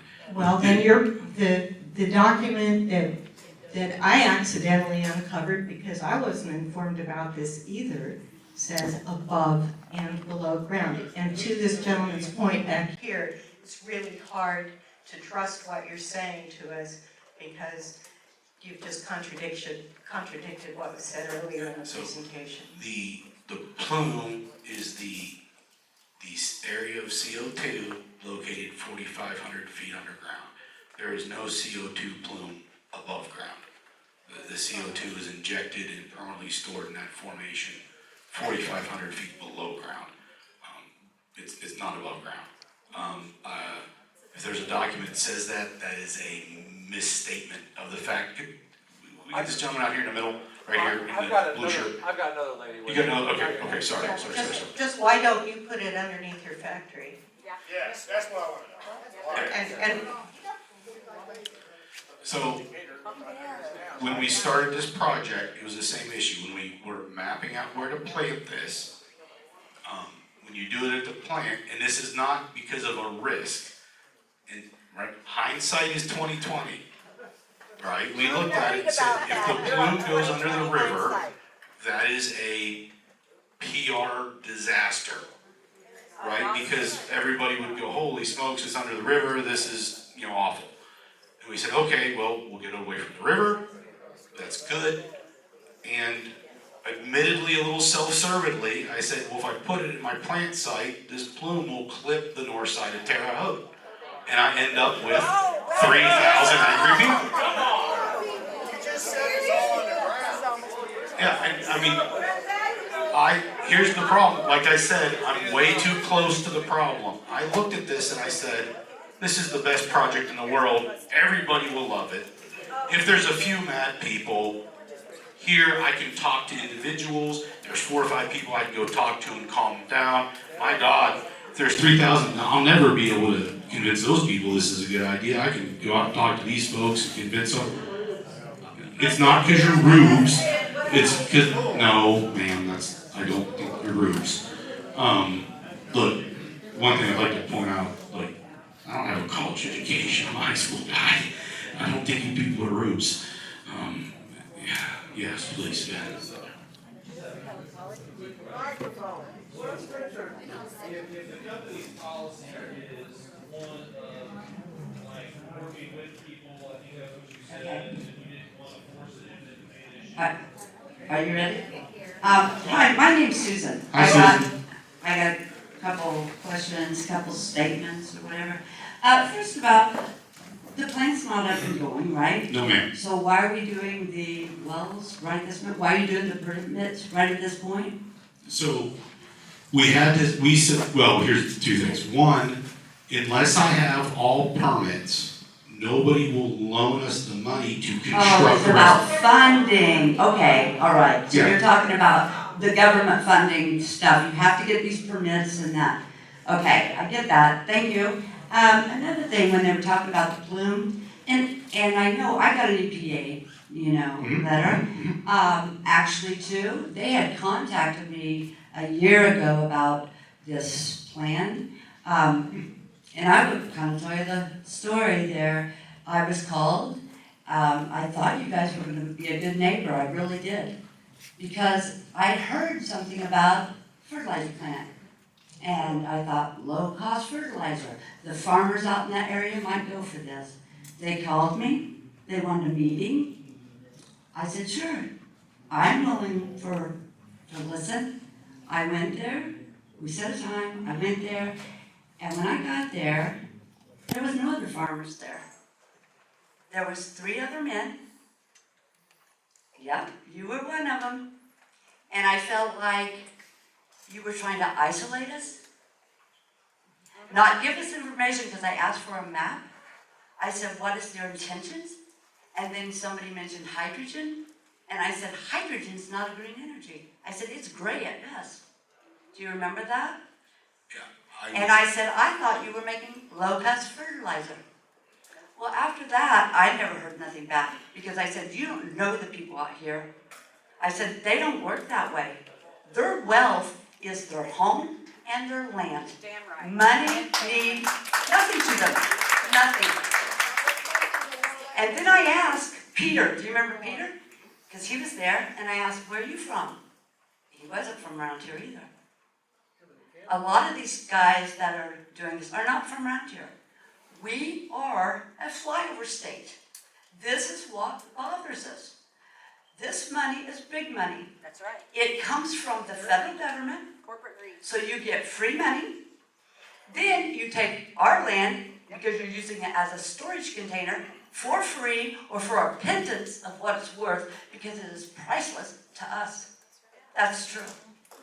That's what you don't understand. If you had gotten a hold of everybody and let this community know what the intentions were, and it wasn't low-cost fertilizer. Because when you guys signed with Nokia, that told me right then, you guys had a plan and you've had it for a long time. And then I also found a thing called Wabash Carbon Safe Studies, and I'm like, oh, they are looking into carbon storage. All this stuff is hidden, and it's hidden by company names, then LLCs, and then partners. You are hard to track. And another thing that I don't appreciate is that you said, our bill, the one that we passed, and you're exactly right, because there was money from this company, there were some other companies that gave money to Indianapolis, so yes, you're right, it is your bill. And that saddens me, because that is money talking. You don't care about this community. That saddens me. I have lived in my area. It's been my family's farm almost 200 years. My dad passed away in 2013. My mom passed away 2 years ago. I have been given the job to be the steward of my land. And you are trying to take that from me. And that bothers me. It may be legal because you have worked politicians, you have worked the law in your favor, but it is immoral. And I don't know how you guys can live with that.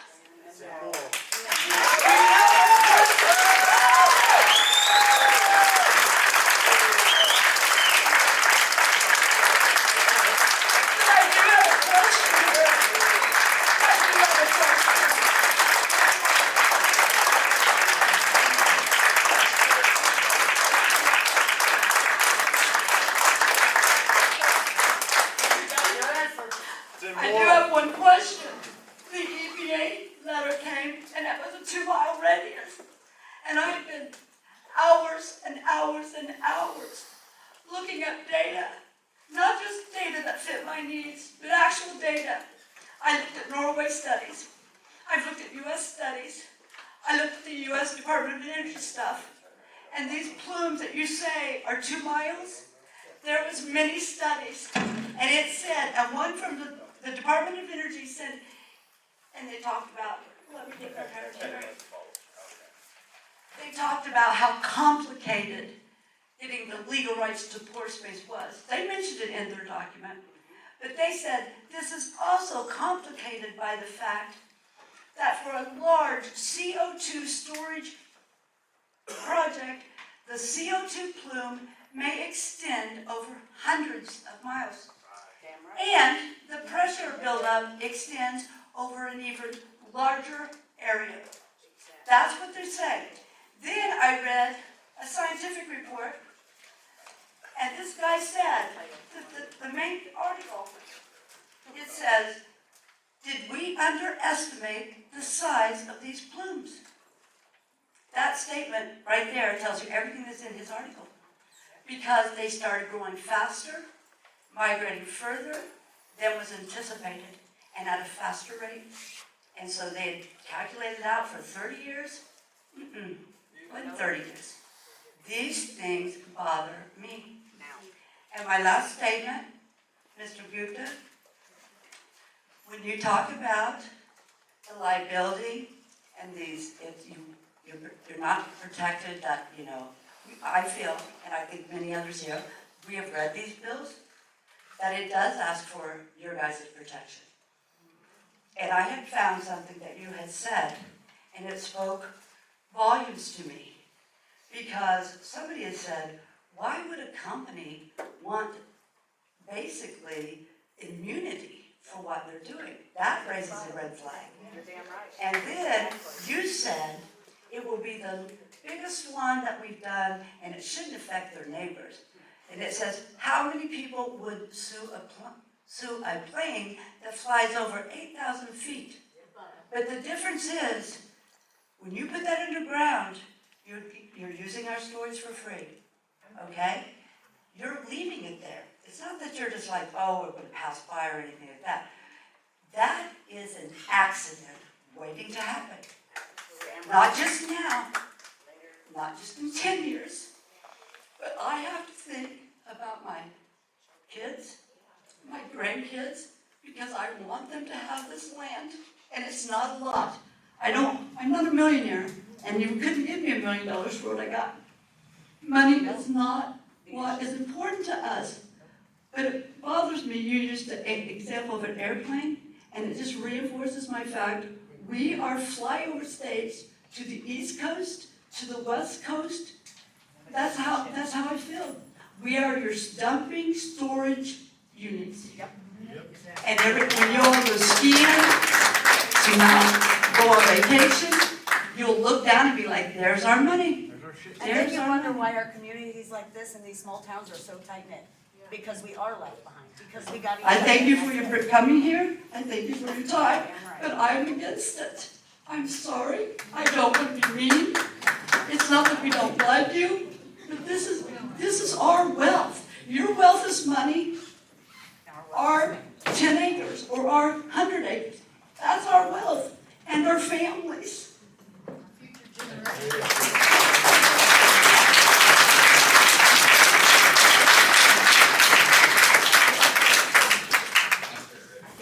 God, I just wanted to apologize to her if she felt singled out in that meeting. That was not my intent when we had that. I just wanted to apologize to her personally. Yeah, sure. I remember you. Yes, ma'am. Yes, ma'am.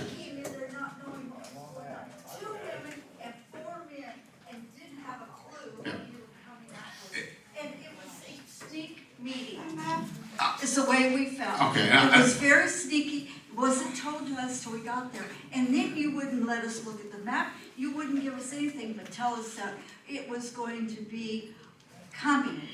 And then we walk downstairs and we see another farmer that we've known all of our lives. And he didn't have a clue what was going on. So you just brought in people off of whoever gave you our names, and it was done very sneaky. We didn't know. And Susan would have come there by herself and been ganged up on. So that was a very, very bad first beginning. And I apologize. Please believe me, I did not mean to sneak up and gang up on people. we screwed up. I really apologize. That was not the intent. We thought people would feel more comfortable speaking to us one-on-one so they could freely speak their mind. I do apologize. I mean, I feel real bad. I honestly do. I didn't mean for that to be that way. And once again, you don't have to believe me, but that does make me sad that you feel. I do apologize. And please apologize to her. That was not the intent. I'm sorry. Yeah, I'm sorry about that. Jesus. So this isn't a question towards you. We've got a handful of community leaders here. One, Mr. Chris Swicer. I would like to hear from Mr. Swicer on your feelings towards how you feel about this process up until this point. What are your feelings towards the wells? I think that's going to be imperative because you're well respected in our community. There are individuals that are here now that voted for you, me being one of them, and I would love to hear from you. Can you speak on the community's behalf? Absolutely. I'll take it. So first of all, I want y'all to look at me just real quick so I can look at it in your eyes. The meeting on the 22nd, Ms. Roberts, is completely on me. I needed to find a place to have a meeting and I wanted it to be Fayette. There's an application process to get this many people into the school. And I can show you my emails. Closer to the microphone. I can show you my emails where I scheduled the 22nd meeting. So it has really nothing to do with Nolan or Danny. They did reach out to me and I scheduled it at Fayette for the 22nd. So that's completely on me. I take responsibility for that. I understand it's the day after the deadline, but that's just what I did. I did reach out to Daniel Pig from Sycamore Winery. I was going to try to have it there earlier, but we couldn't make that work. So the 22nd is the meeting. I agree with you all. You elected me to represent you, and it's obvious that many of you do not want this in your community. Mr. Roberts had reached out to me earlier this week, I believe. I've tried to comment to as many people as possible on social media, but it's very difficult. I'll stand with you. If you don't want this, then we're not going to have this. I believe the issue is, which I try to explain to a lot of people, is county commissioners across the state do everything we can to keep home rule. You know, there's a solar company coming, if there is a wind farm coming, usually it typically has a rezoning with it, and that rezoning falls on us, and we make those last decisions.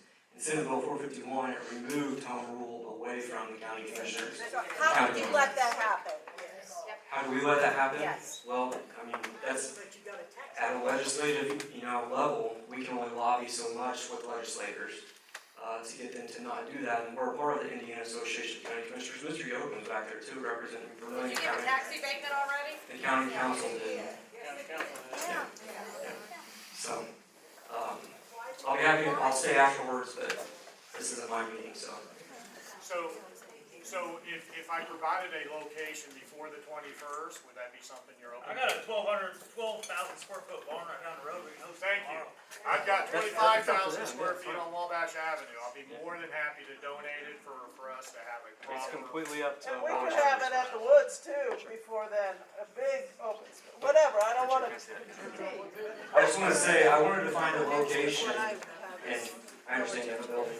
I wanted to find a location that was pretty easy to get to for Vermillion County folks and everybody in New Goshen, so I just really stuck with Fayette Elementary and the cafeteria there. The church is available too. St. Mary's is pretty close.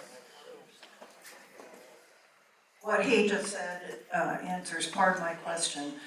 I know that in Vermillion County, if you wanted to build a house on the property where you're going to build the well, you have to, if it's not zoned residential, you have to apply for a variance. So where this well is planned to be located is agricultural, and a carbon well is not an approved usage for that land. So if you were going to, like I said, you were going to build a house, you would have to come to the Area Plan Commission, and it would have to go through the Board of Zoning Appeals. Is that not required for you guys for this? So here's the answer, and bear with me. I had a legal team. I asked them, I said, is there any zoning things I need to do for this? And they told me No. Maybe they're wrong, right? But I asked a lawyer and I said, could you please look at the codes and standards in Vermilion County? Here's what I want to do with the description. They said, we looked at it, and per the Vermilion County rules and regs, this would not require a zoning change. And I'm not saying they're right, maybe there was an error, but that was what I was operating underneath of. So if we're not right, obviously we would have to come to you and ask for that ordinance. Does the bill eliminate Vermilion County's ability to evaluate this and say no if that's our answer? If what the commissioner here is saying is correct and home rule has been eliminated by this bill, is that correct? Somebody else sees it. This is where I'm not the guy, because I'm not necessarily the legal guy. The bill does not remove any zoning requirements. So to the extent we need a permission to come to the county council and commissioners and seek a zoning approval, we will do that. I would like to ask the attorney that question. Home rule? It doesn't. And maybe there's a misunderstanding in the interpretation, but I did have a legal review of that, because I was like, well, you know, I have to go get this zoned, and the legal review said, oh, no, you don't need to do any zoning work there. It's not an allowed use. Right. It doesn't need to be rezoned, but it's not an allowed use for ag property. There's one thing though, I mean, we do have zoning in Vigo County for mining, because we're taking something from the earth. You guys just dealt with the methane well situation in Ugoshen, that failed. But this is injecting. But this is injecting. Vigo County has no zoning, as far as I know. And I've asked, Judy, we talked about that Tuesday. We don't have any zoning that requires anything for injecting things into the earth. So when I say there's no home rule, maybe that was maybe I shouldn't have said that, but this is the first I'm learning that maybe Vermilion County and Vigo County might be different, I don't know. That's something we're gonna have to work through. But Chris, isn't it true that in Bill 4150, they tied you guys' hands? You're the only two counties the commissioners have no say in is Vigo and Vermilion. Yeah, but. And it was in the bill, in the amendment. Yeah. Isn't that considered waste disposal? And do you have any laws against waste disposal in your county? I'm learning, I tried to tell Mr. Roberts, I'm learning all this just like you folks are. So, I got a lot of work to do, basically, to try to figure this out. But I know Nolan and Danny, we've had great conversations, in 2021 about what was at that point a fertilizer plan. I'm sure we can continue those conversations to work all these, if it does require rezoning, I'm sure they would be willing to do all the things that they're supposed to do, so.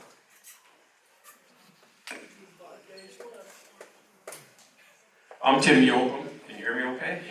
Yeah, real well. And I am Commissioner of Vermilion County.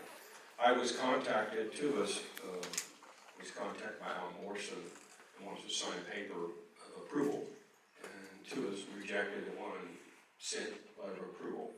Number one thing is, if you're gonna bring anything to our county, it has to be vetted, it has to be well known, it has to be, people have to know what's going on. We went through the same situation with the wind and solar here in the last year, and of course it was overreached by the state because the House bill that it was trying to pass was overriding the rights of the local people to do their own zoning, and kill that bill.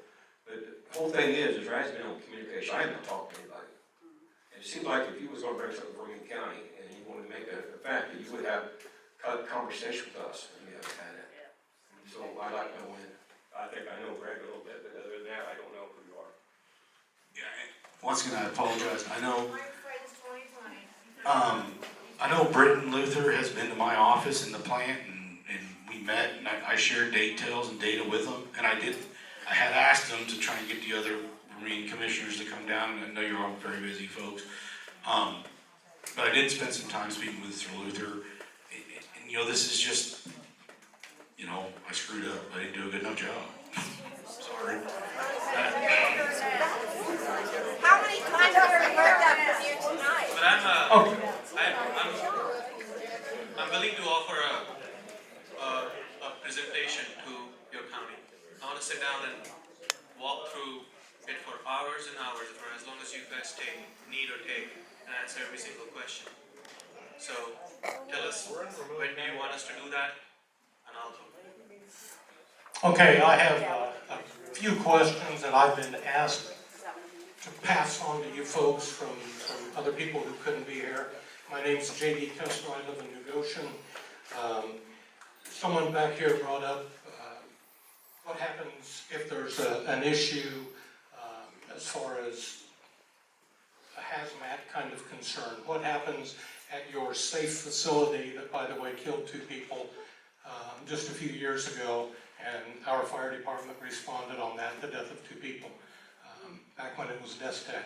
So this safe operation for the last 20 years, that was not an accurate statement. We lost 2 of our neighbors to that. Having said all that, like I say, I have several questions, and I would like to try to direct them to the right people and ask for just a short 20, 30-second answer. Don't want a long discourse to take up everybody's time. Would that be possible? Let me touch on the 2008 incident. I was there that day. Both of those men were my friends. I spoke to both of those men that morning before they went out to work. It was a dark day for all of us. I still think about it all the time. Sure was. And I know, once again, this is, I feel like I'm just kind of, blowing in the wind here. Post that incident, there were major changes as to that facility, on how it was operated. That was in the mid-2000s. It was 2008, yes, April 15, 2008. So we're talking about the last 15 years, 18 years. Yes, sir. So after that incident, we instituted major updates and changes into some of how certain programs were managed and implemented. Actually, I ended up spearheading the full implementation of what's called the Process Safety Management Program. That's a program mandated by OSHA for any chemical processing facility that has a lot of rules and standards you need to follow. Post that incident, I would like to say that we had a very good safety record. Okay. My statement was only to clarify the fact that it's not been a perfectly safe facility, and no facility like that is perfectly safe. So I'd like to move on if possible. Yeah, I would do, please. Okay. And this is for Mr. Gupta. How much did your company, and I don't mean this as an affront to either one of our commissioner guests here, how much did your company and you individually pay political campaigns or political action committees at the state and county levels to get the state law passed that restricts the rights of landowners and basically could possibly force this on us regardless of what we think? And that was for Mr. Gupta. Sorry, he stepped out. So he did.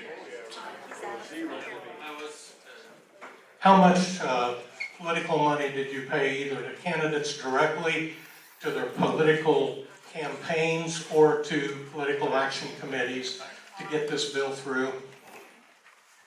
The question is framed as if money buys law. It does. We all know that. So, to answer that question, how much money did we pay to get this bill through is 0. How much did you give willingly, either yourself or your company, or through intermediaries, employees or whatever, making donations to other campaigns? The only money goes through either me personally or through the company Wabash Valley Resources. And between these 2 entities and the state of Indiana for the Republican Party, we may have donated in the last year. 1 second. So you did donate? Yeah, they. Probably like $40,000 last year. Yeah, how much? And the year before and this year? How much more? I would say similar amounts each Okay. year. Thank you. That answers the question. You made a donation, To your the company. not to a particular person. We donated to Indiana Senate GOP. We don't give to the House, and we don't give. You do give to campaigns. Which campaign? Oh, maybe Ford, maybe Alan Morrison. No, for Possibly. I'm just asking. I mean, I can send you. I'll send you this information. We got it.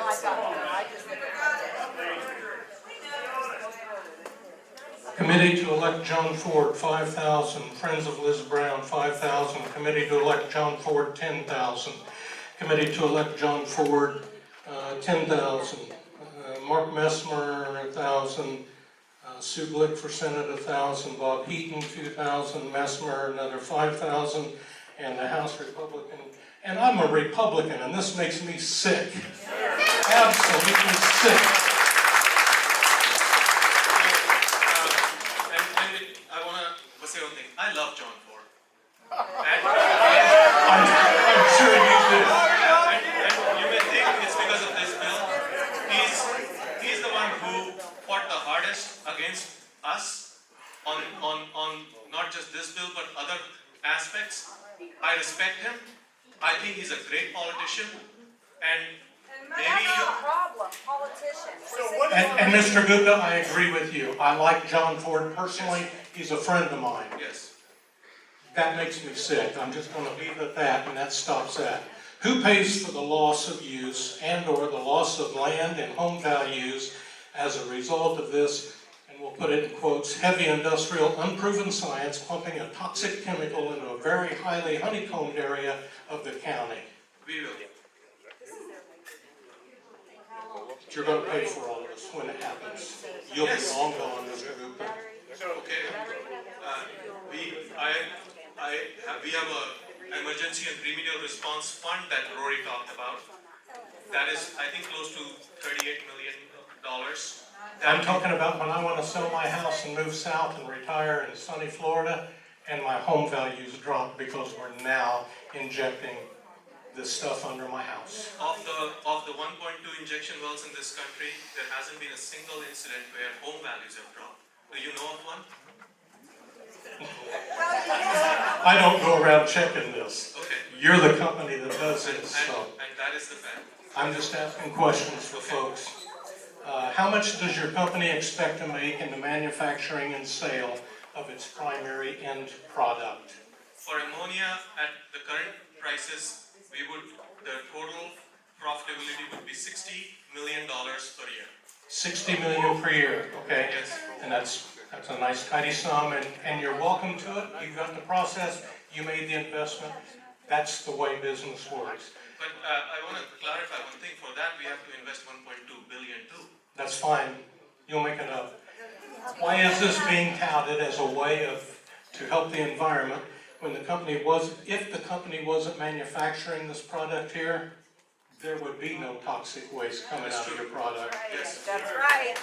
So And you'll make a hefty profit, the hefty profit is both on the product that you manufacture and the sequestration of the carbon that you create as a byproduct that is the hazard. I wanna answer that. We do not get paid to put CO2 in the ground. We get paid to capture it, which is the money that federal government will not give us, the $1.2 billion if we don't do it. The total cost of the capture of carbon dioxide is $125 per ton. So you are right. If we don't build this plant, there will be no CO2 to capture and no CO2 to sequester, and there will be no ammonia. Okay. Thank you. What payment do you expect to receive from the federal government? We just went through that. Receive from the federal government, which is in fact the tax money from all of us. We'll be paying you to capture a byproduct Injected in our ground. of a product that you make profit on to put into our ground, and I don't care what you say, we're going to lose value of our land. Okay. So, what payment let me go on. Will the company pay for the extra hazmat? And this was brought up by someone back here earlier. I'm a member of two of our local fire departments, both New Goshen and Sugar Creek. Former retired from Beagle County Emergency Management. The plume issue, let me touch that real quick. The plume issue, there's two plumes. There's the underground plume, and then there's the above ground plume. The above ground plume will happen and exist if there's an accident or any kind of defect or failure at either the wellhead or the facility, the pumping site. Is that not correct? No, it's not correct. It's not correct? No, there is no such thing as over-the-ground plume. We have answered that question extensively. Rory was here. You are right. If there is an accident, then there will be CO2 going up through the atmosphere. But the way you're describing that there will be a plume over the ground over a period of That's what it looks a like radius in of the 2 video. miles is factually not true. But we will pay. The question that you had was, who will pay for extra emergency and remedial equipment, training that the fire department or anybody else has to do? We will. Are you gonna pay if you change company names like you have before? I will pay upfront. And after that, I can change my name, company name, that money is done.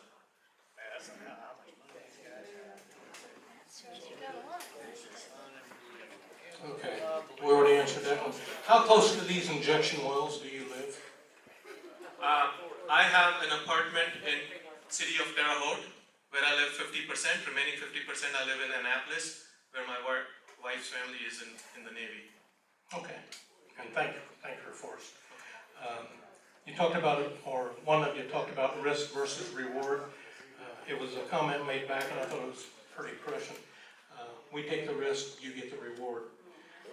What will be the education requirements for these multiple hundreds of jobs paying $120,000? What are the education requirements? Give it to me. I could take that. Part of our Department of Energy grant actually required reporting on this. So the vast majority of the individuals employed by us in the future will only require a high school diploma plus some on-the-job training. Rory's actually better to answer this than I am. However, let me answer first. So we also will be employing engineers. So myself, I'm a Rose-Hulman educated chemical engineer. We will definitely be hiring 10 to 12 high-quality engineers. We will target Purdue, we'll target Illinois, we'll target Rose-Hulman for those hires. But the big benefit for the community is the technical staff, the operations staff, the maintenance staff, which Rory can discuss.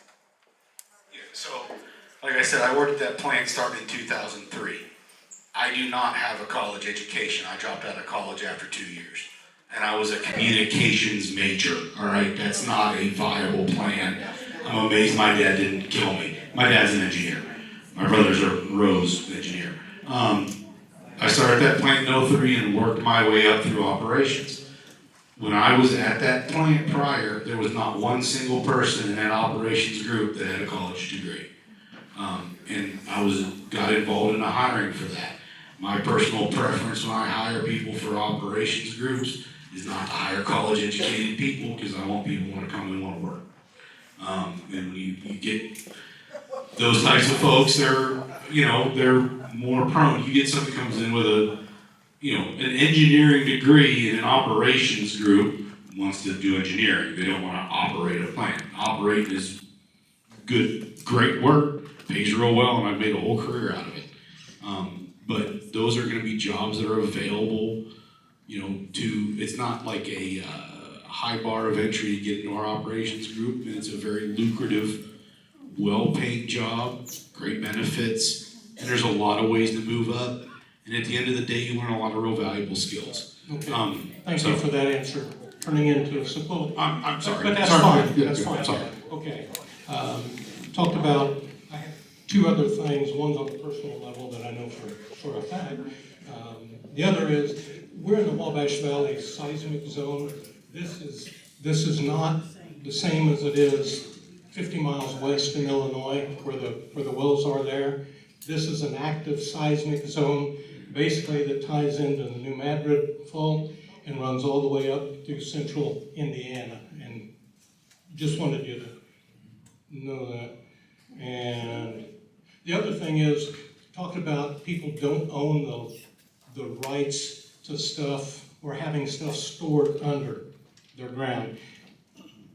I formerly lived in Illinois, and when the gas companies out of Kentucky came up to store or to work on a program to store natural gas underground before it became a little too expensive and the gas went cheap, they paid every landowner above the storage plume a rent for that land, and it wasn't bad.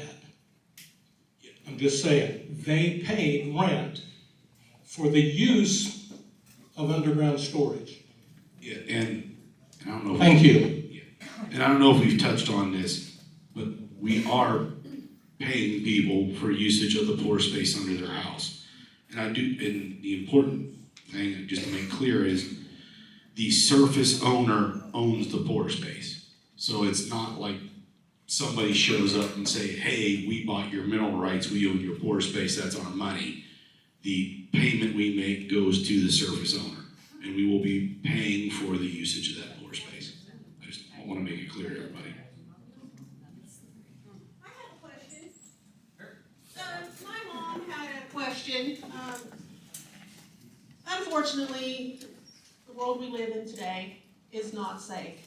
People have to guard water systems and everything else. What kind of security is going to be around this system? What is going to stop somebody from going in there and doing something like blow it up? What's going to happen if something like that would happen? Okay, as I mentioned, these will be fenced. A fence is not going to stop somebody, really? Yeah, I know. They'll be fenced, they'll have CCTV cameras on them. In the event that somebody attacked the wellhead, which, I mean, these are no more prone than attack to every single substation sitting around town that doesn't have cameras on it. But the reliance is on the fact that this entire system is automated to shut itself off.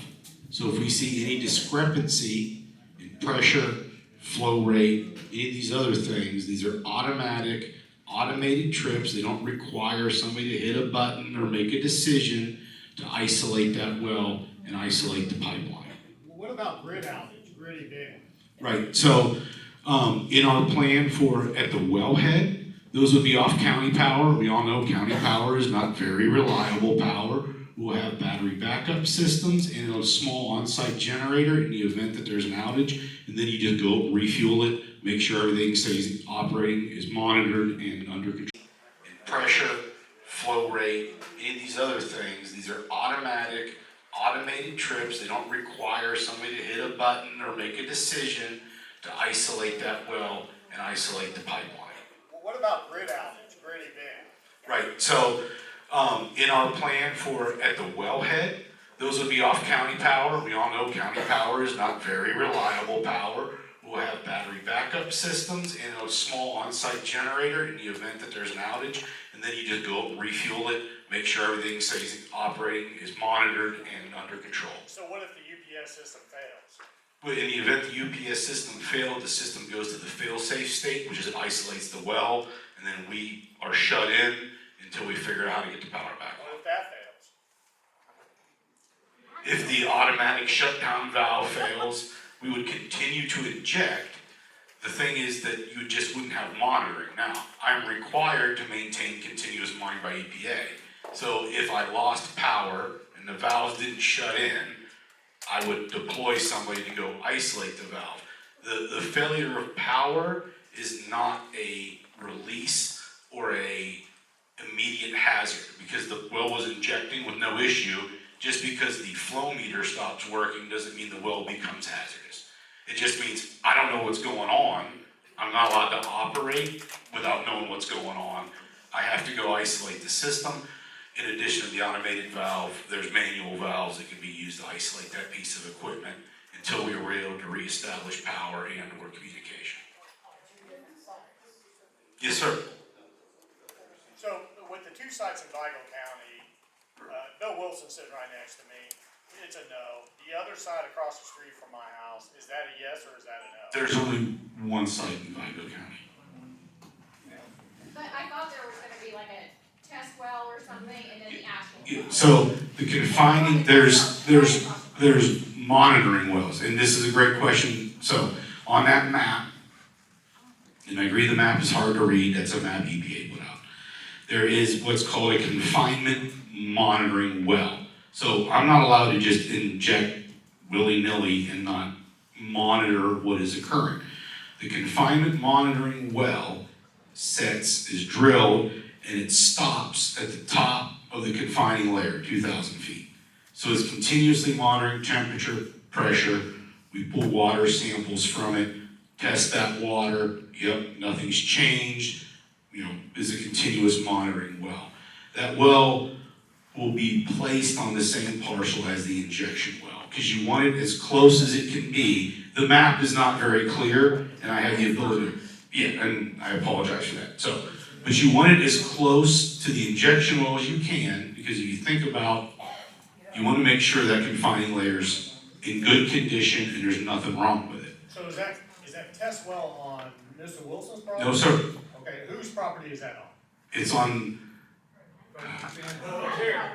I'm in the middle of negotiations for it, and I really hate saying the person's name, because I don't know if they want their name stated. Well, it's public Where is information. it? Yeah. It's gonna be right by our Yeah. property. Who owns it? I was gonna say, you're putting me in a bind because I hate doxing somebody that I'm talking to. Okay. I don't feel comfortable saying that person. So it's on Polar's land across the street from my residence. Has Polar agreed to this process? I don't feel comfortable answering that question because it's, If you can't show us on a map. Who are you? Richard Shanklin. Richard Shackley? What do you do? I handle microphones for a lot of local organizations. You're doing a pretty good job, because I've gotten a microphone more than once. You're welcome. Yeah. I'm an attorney and I assist him on certain matters. He's an attorney. Okay, my question.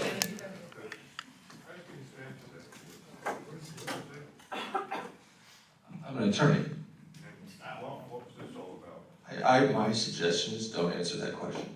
If you're in the middle of negotiations, it hampers the negotiations. Richard, are you representing them? Are you representing Wabash Valley Resources? I do work for Wabash Valley Resources. What's your name again? Richard Okay, I'm going back. I still thank you for 20 minutes. Just like that, I didn't know you were part of the corporate. I'm going back to the earthquake. Indiana Department of Homeland Security printed it offline today. I turned it into the EPA last Thursday. They're gonna get back with us. Has anybody heard from the EPA? No, ma'am. Anybody? I have not heard a word back from the EPA. I did sign the list to speak. I did sign the list to get an email and to get the answers. Zero response. Under this, it says, what is Indiana's earthquake risk? Number one, seismologists believe that there is a major earthquake in Indiana's near future. It's a matter of when, not if. So then what? let me answer it. So,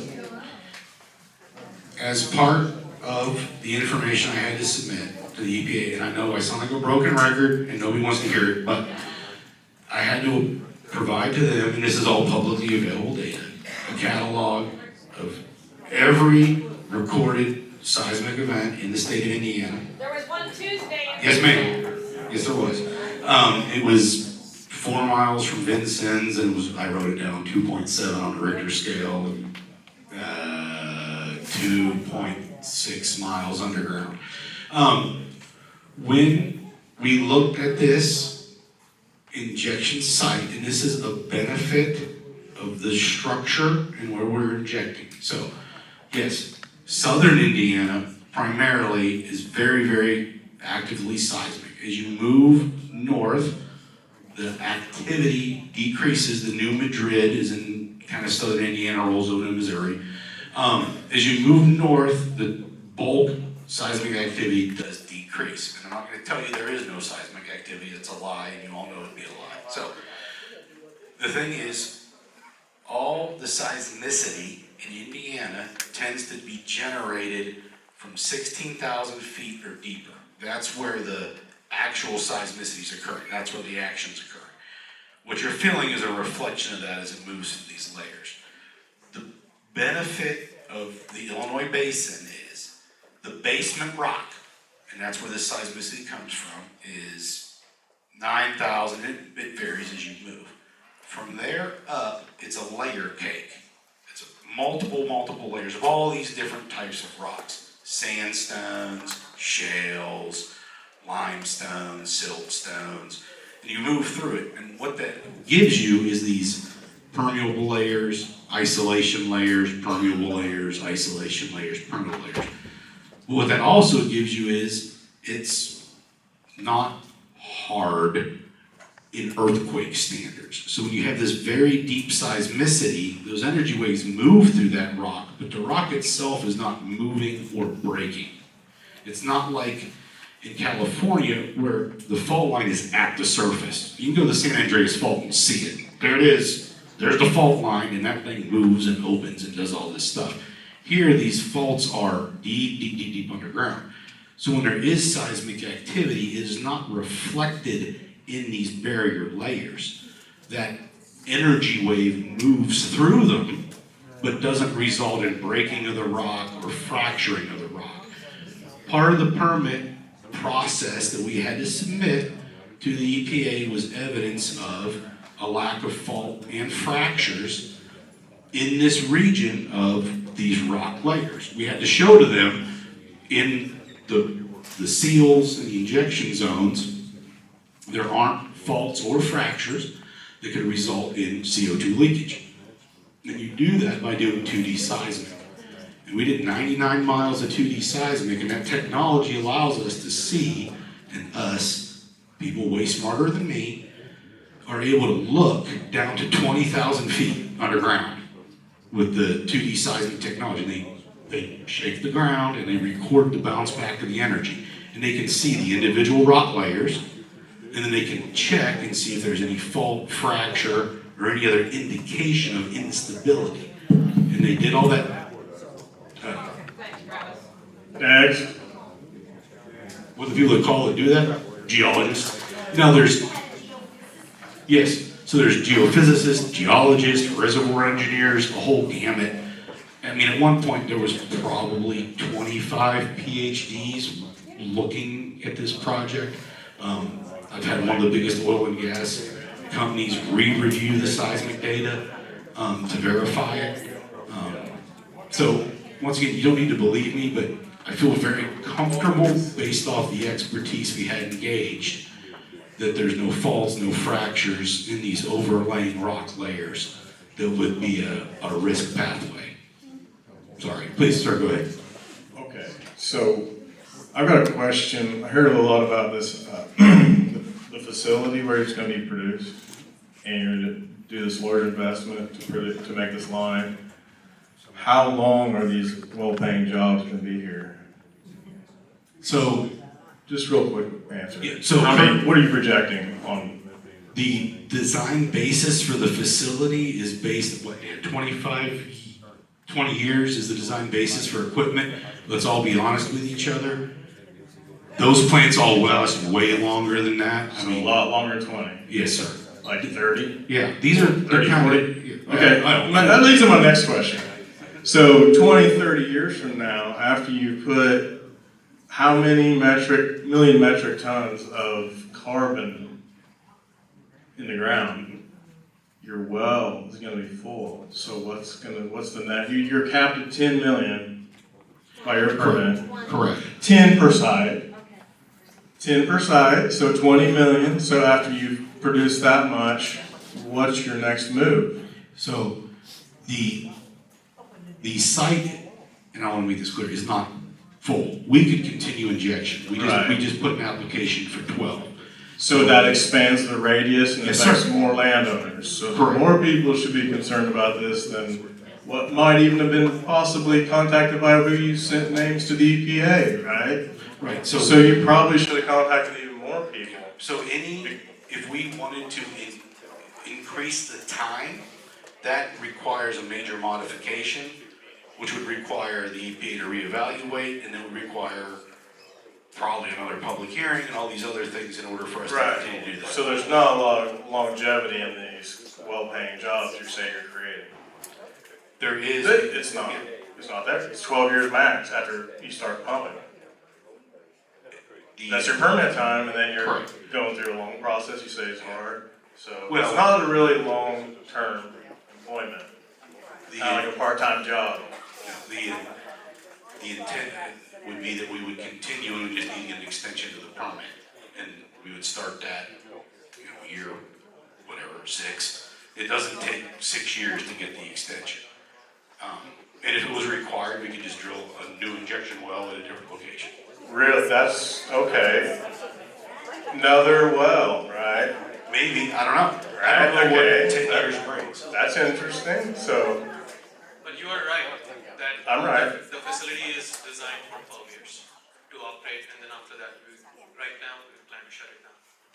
I mean, this is a 25-year-old equipment, so I don't know how long this will last. So 12 years is what we are committed to for the well-paying jobs.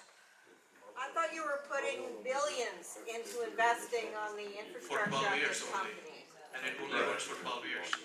And the sequestration pays, you get return on your investment within that 12 years? Sequestration doesn't pay, I don't get the loan if I Okay, don't. capture, excuse me. No, but, no, I didn't mean to just make a decision. I don't get the loan if I don't do the sequestration. The federal environmental policy right now is that if you want the loan, you want to show fossil energy has future, you have to do carbon capture. This is the contingency for the loan to build this facility. For me, it's much cheaper to just emit it in the air, just like all the facilities around us. Well, what is the estimated construction time? Let's just say 3 everybody years. says thumbs up, you guys are awesome, let's make this happen. What is the estimated construction 3 time? years. How many? 3 years. 3 years? And 3 years is what our construction company has estimated. Not a single, they built a new energy at Bridgeport plant there. They estimated 2 years, it went like 7 years. Sounds like we need to come forward now. Why aren't we investing all of this in green energy instead of something that's just gonna make more carbon that you make money pumping? That is the biggest political debate in this country. That what is the future of fossil energy? Federal government, bipartisan, there were 95 senators in the US Congress who voted in favor of carbon capture, 95. I don't think there's a single bill out there that has gotten 95 bipartisan votes. Both of them. That's capturing carbon Right. from other sources. You wanna capture carbon that you're manufacturing. No, that is carbon capture from every single existing source. But on your facility, you're only capturing the carbon that you produce. That's right. So it's not really a win-win. It's not an investment in green technology. You are investing all this money in something that's just gonna put a hole in the ground and put this stuff in here and then you love it.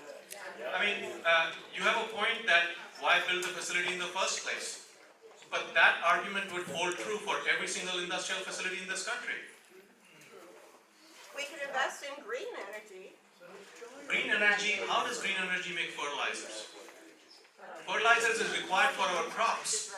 Our farmers need it. Currently we bring it from China and Ukraine. What green energy technology do you know that makes ammonia? It doesn't exist. There are other ways to farm. Regenerative farming. So will these wells be strictly for Wabash Valley Resources? Yes, that was the limitation put on us by the state and the federal government that we cannot accept other people's carbon dioxide. In all honesty, we have been approached by every single ethanol plant. Everybody wants to do this because of the federal money. There's a lot of this money that people want to do it. And they want to use our permitting process and our success to put their CO2. We are not allowed to. We are not accepting it. That's a no-go.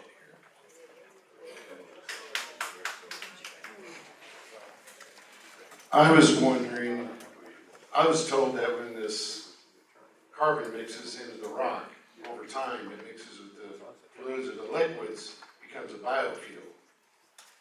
I just wonder if that's true, and if that is true, does somebody plan on harvesting that fuel? No, that is not true. Over time, there is a very slow process where the CO2 will react with those brines and actually make like a carbonate rock but we're talking, geologic time. But no, it does not create a usable product down there. No, sir.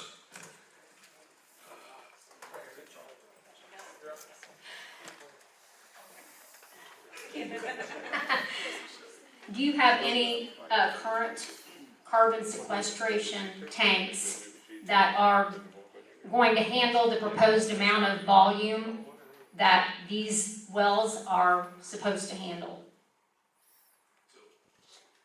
Okay, as a company, no, this is our only project. We don't have any other projects that we operate or run. Are there any other projects besides what Wabash? Yes, ma'am. Okay. Yeah, so anything close to that volume?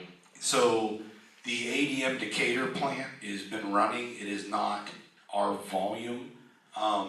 There's a facility. I need to go look because I'm going to say something wildly incorrect because I'm trying to drag this out of the back of my head, and I seriously apologize. There's a big capture facility in Australia. There were some ones they did in Europe. Has done several. There's a big one in Canada. I'm more concerned about right Yeah. here in the United States. I understand. I want to answer your question properly, but I need to go verify stuff so I don't say something wildly inappropriate. I apologize for not having that in my dome. The facility I cited, which you can check up on, is 50 miles from here, the Cabot Chemical Facility. That has injected since 1970 volumes that are 10 times of what we would be injecting. And it is injecting that waste every year with no incidents, no accidents, no fatalities since 1970. The amount per year that is planned for these wells. That's right, yes. My next question. Yeah. How much extra power amount of electricity is going to be needed to power this carbon capturing plant? How much is that going to affect the electrical draw that we already are maxed out on and paying out the wazoo every month for? So the current estimated electrical consumption is about 90 megawatts right now. That is a decent amount of power, but it's required to do the separation to get the CO2 out, produce the hydrogen, and then make the ammonia. So Duke Energy already mentioned that they're well over 100% capacity. How is that gonna work out with our current infrastructure and grid? It's not. And then who's gonna pay for that? So there's a couple options there. We have the ability to make our own on-site power to offset that. There is also some spare capacity in peaker units around, so that's going to be their responsibility to meet that requirement if they sell us the power. So you said, what was the current, you said 90 what? Approximately 90 megawatts. 90 megawatts. Do you have the ability to create your own power at the facility? We do if we install the equipment. So, Yeah, previously the site generated 168 megawatts from a combustion turbine and then an additional 90 megawatts from a steam turbine. so in the creation of creating CO2, you're gonna capture CO2. Doesn't it seem like it's kind of a wash? But because the power we generate is from our own hydrogen, using the, sorry, this was a power plant for, I think 260. Well, where it's down the road. Right, so the combustion turbine is still on site, that is 160 megawatts. And in our research study that we did, we plan to convert that combustion turbine and remove it off of natural gas to use our own hydrogen. So it's a green, it's carbon-free hydrogen. When it burns, it makes water, and it will make electricity for our own captive use. We don't own the CT, but we can always do something called a tolling agreement, where we provide fuel and we offtake electricity, and they do the operations. So creating an infrastructure going out to the well sites, how much of a disruption is that gonna cause on the environmental side? There has to be an infrastructure created, correct?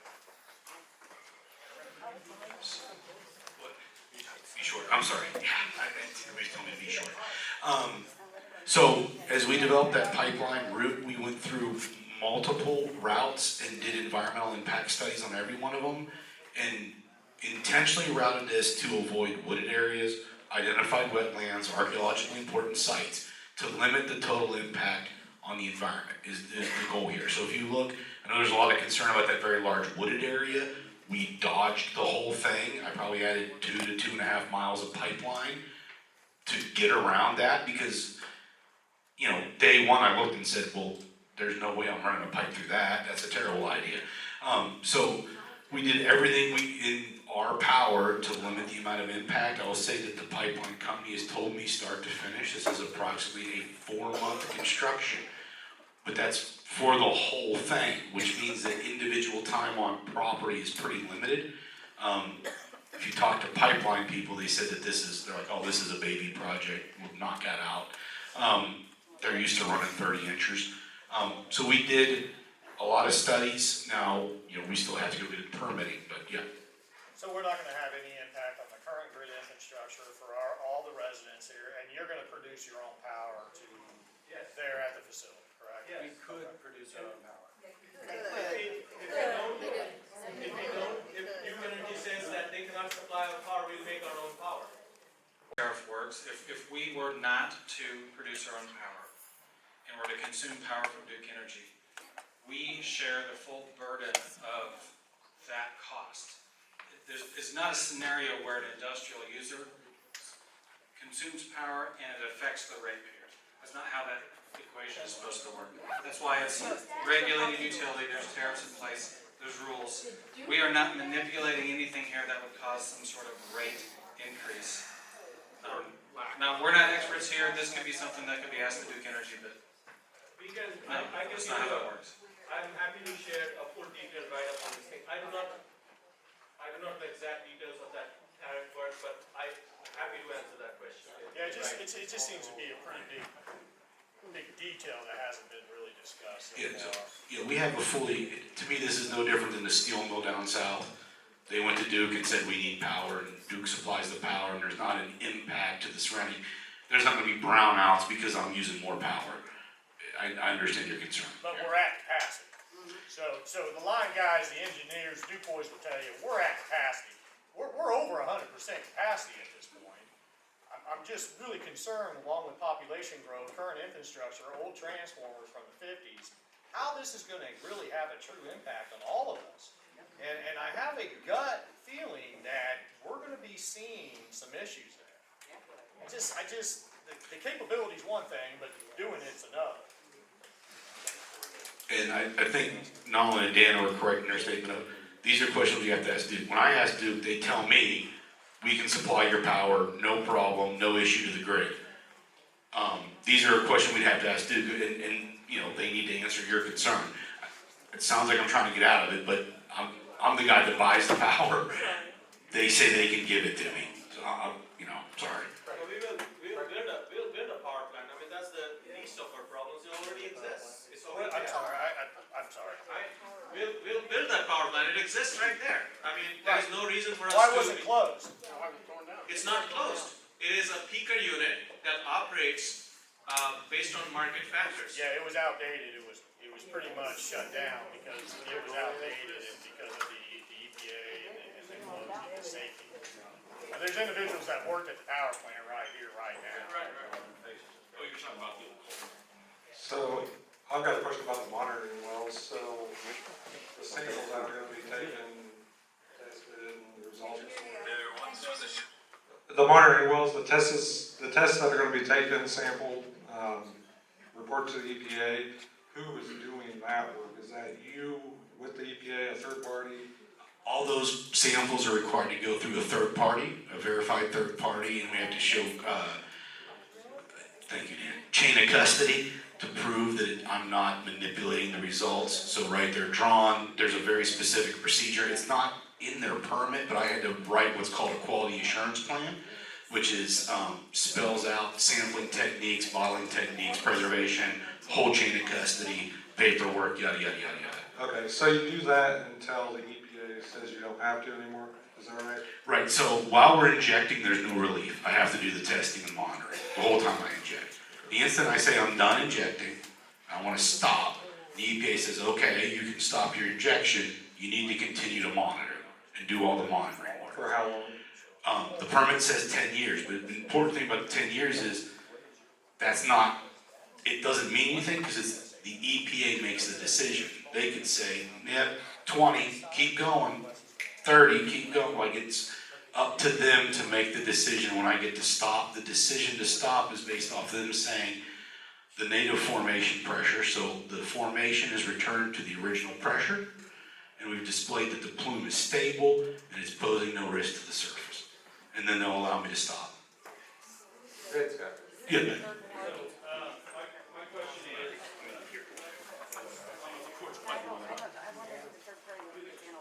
so my question is, can you expand upon, we talked about the timeline of the plant, designed for 20, probably lasts longer than that, maybe even 30 years. And you talked about the injection, you had a permit for 12 years, obviously you could get an extension on the permit. How long could you inject in the 2 wells? That's part one. And then two, likely, which way would you, well, not move, but what would be the process of putting another injection well down? Would you go in between them? Would you move to a new location? I mean, what, roughly? Because if you're producing for 30 years, you're going to probably be injecting for 30 years. Yeah. This requires me to make some assumptions looking into the future, so please bear with me here. But the limit on the formation is not 12 years. The formation has more than enough capacity to accept CO2 beyond 12 years. My honest answer to that is I have not ran a model beyond that. What would actually limit this is not the formation becoming full. So what you need to think about is as I'm injecting CO2, it's moving outward, right? So the distance I'm pushing the CO2 gets greater and greater over time, which really means it requires a little more effort over time. So eventually I have a pressure limit of what I'm allowed to use. Well, eventually, if I just kept going, let's just say we said, we're gonna go forever. Eventually you'd reach a point that you were pushing so far that the bottom hole pressure would reach my allowed limit and I'd require to stop. We've not ran a model. Based off what I've seen, that's 30 or 40 years, most likely, but we didn't run the injection models out that far because it requires a supercomputer to run that model. So we said, okay, 12 years, here's where we are. Then we modeled 50 years post-injection so we could see what it looked like for 50 years, but we stopped the actual modeling of injection at 12. But there's a lot of capacity. That takes me back to, I'm sorry. I just want to confirm, so you are in negotiations with someone for both the location for the CO2 well and the monitoring well on the same property, correct? Yes, ma'am. And is this the first time you fellas have done this? Yes. So are you guys new kids on the block? You have other wells that we can, Or we're just guinea pigs? because Okay, so- nobody's gonna hire me without any type of reference or. Right, so my personal background is in gasification, plant operations, maintenance, and everything else. So the team, that executed all of our CO2 was the Illinois State Geological Survey. Now, they are the foremost experts in this. They were heavily involved with the ADM plant. They wrote all the permitting, did all the testing, and they are engaged to this day doing the testing and monitoring. So that team is actually who executed all the testing, the development of the modeling, all of those things. It wasn't us, we brought in the experts. But they currently have facilities, correct? I'm sorry, what, sir? They currently have facilities. Well, ADM currently has facilities. The Illinois State Geological Survey is a public outfit, but they work hand in glove with ADM, providing ongoing testing, monitoring, ensuring the project is occurring as it should. So we brought them in, and they actually had approached us as well. It's a very symbiotic relationship. And they're really the brains behind a lot of what was submitted to EPA. I just kind of coordinated things and helped with the submittals. Yes, sir. But is this your first time? Yeah, Wabash Valley Resources, but I'm having a tough time kind of figuring out where you got that name from in the first place.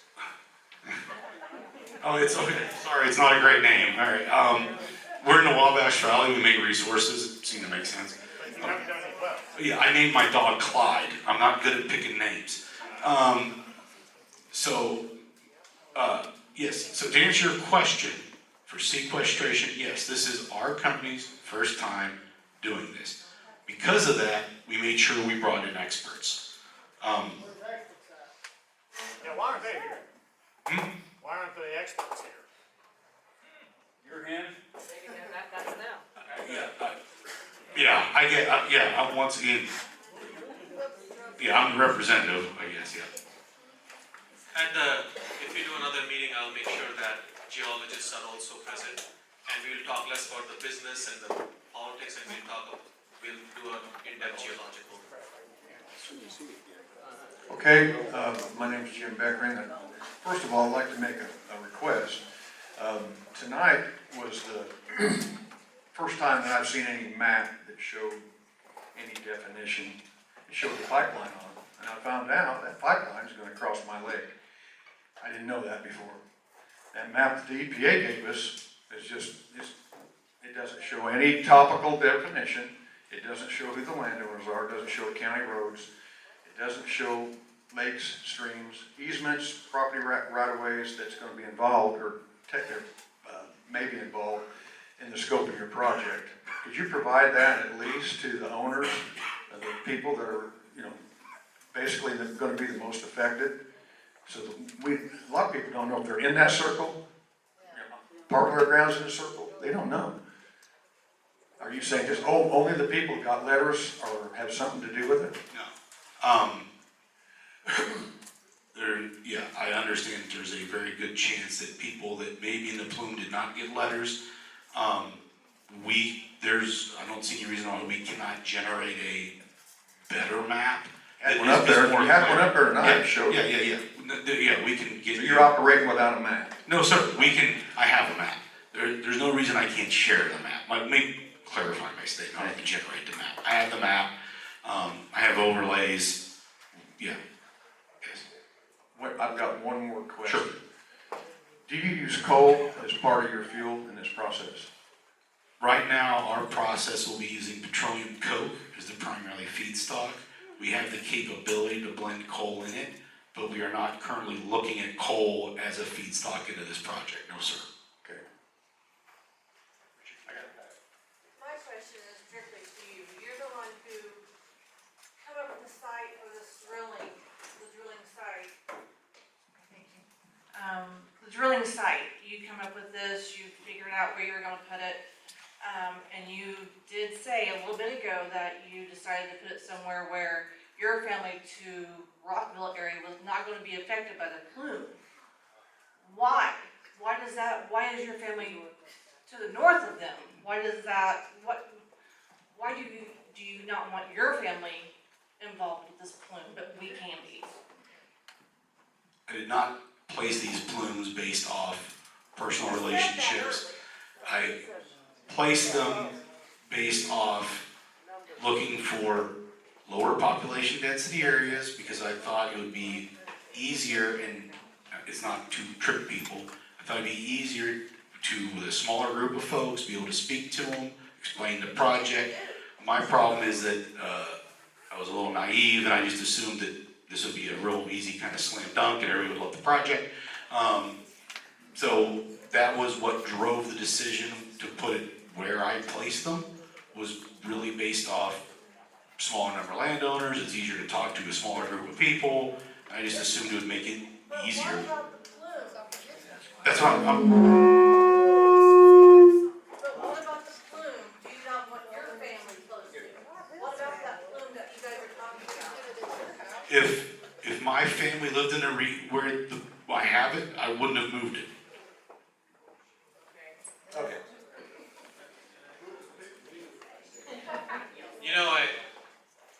I was telling somebody that I was personally looking at buying a parcel of land for myself and my family here, and I'm happy to do that. I don't feel unsafe about doing this at all.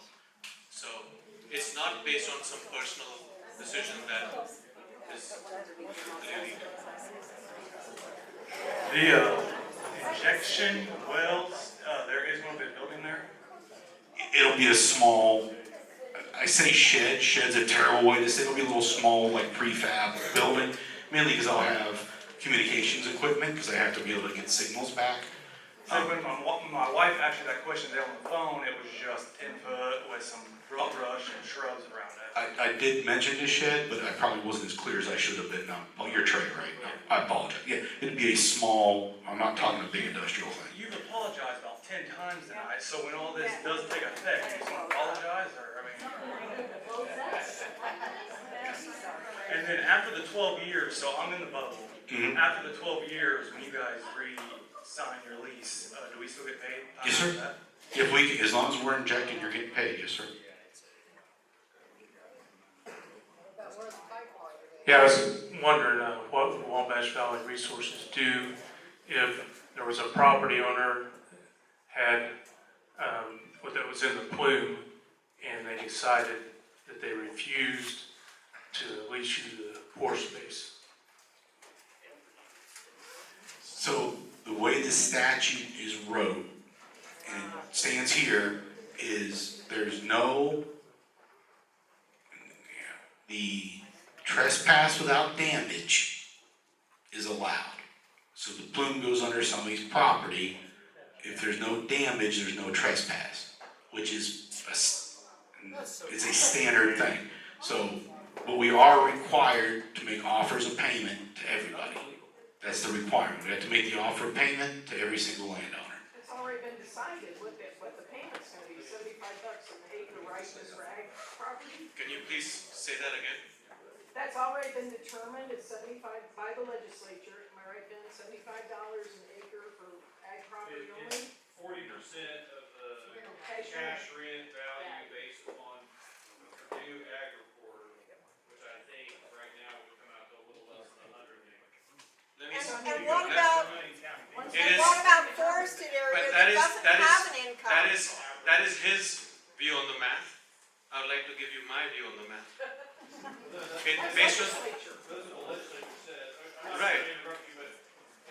But the way you have put it in, our calculation is close to $160 per acre per year for 12 years. For So everybody under the plume? that's right. Everybody under the plume? Everybody under the That plume. expands for 100 miles? By 100 your own miles, admission, everybody under the plume.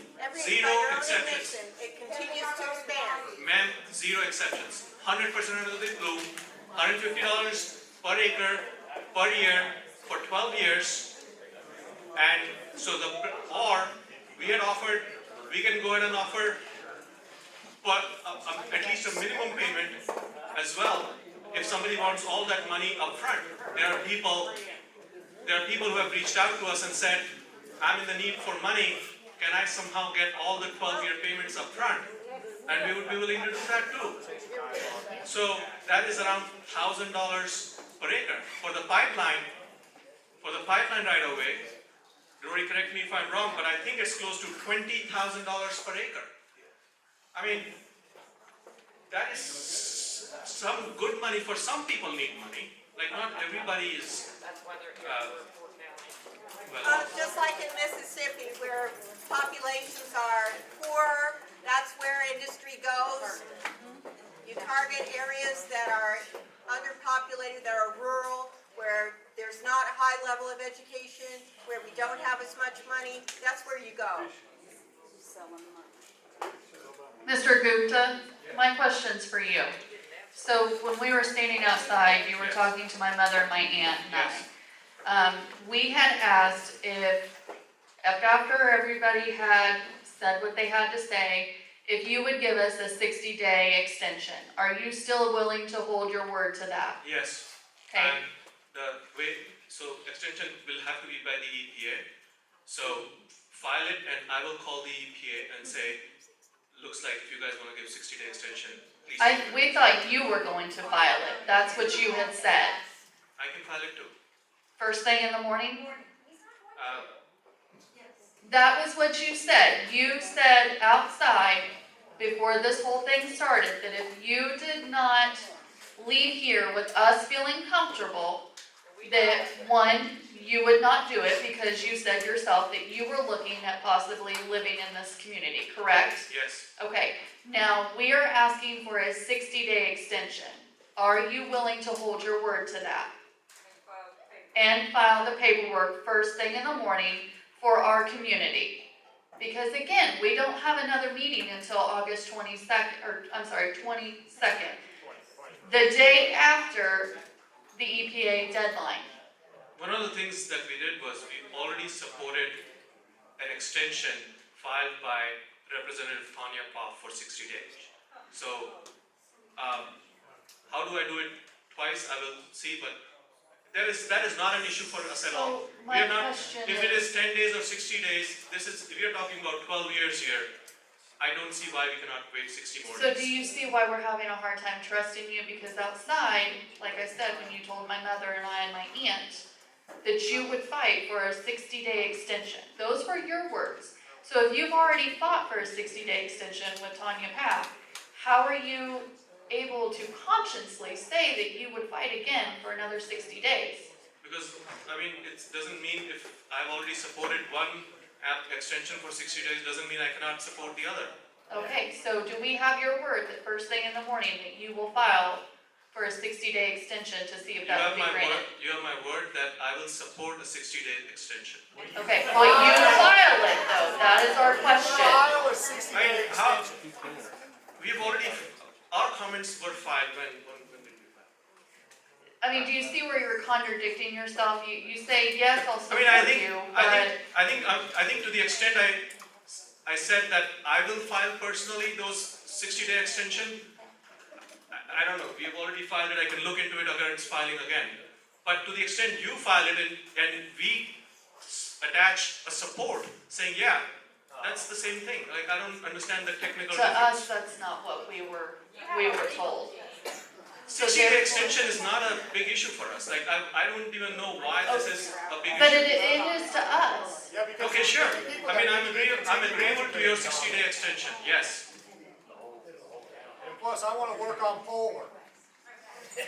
I wanna have time to work on Polar, because I know that's your resource. Richard? Raise your hand. No, I'm not raising my hand. You're right in front of me. I have an operational question. Sure. My name is Tim Yelton, and I have been in this community. I live in Shepherdsville. I managed L&S Water, lived in Shirkyville. I think most of you know me. And I managed New Goshen area, Crystal Woods, and I have been very much involved in professional management of water utilities. And one of the questions I have is, if you transferring this gas, it's going to be in a gas form, correct? No, it's transported as a liquid. Okay, so it's compressed as what? So it's got to be compressed to come out a liquid. Right, well, actually, we separate it cryogenically, so we cool the gas stream to about negative 45 degrees Fahrenheit. At that temperature, CO2 becomes a liquid, and then it's pumped with pumps. Now, the pressure is still high. We're max pipeline pressure is approximately 2,000 pounds. So my question to you is, as an excavator, I'm also an excavator, and I worked all through this community, and I see some other people here who are excavators too. We hit lines. And my question to you is, what is your self-safe to, if someone ruptures lines? I mean, it happens every day. What happens if it's ruptured? Do you have check valves, or how do you isolate that without getting off the entire process? Right, so we'd have automatic trips. We were actually discussing today potentially adding at the first site an interstitial isolation valve to reduce total pipeline volume. Because of what you're saying. One thing, this is a very big, very heavy wall pipe. It'd take a heck of a strike to rupture it. Yeah, you're right, but it does happen. Yes, somebody gets out there and goes hog wild with a big excavator. It could happen. But yeah, the first thing is that everything we're doing is automated.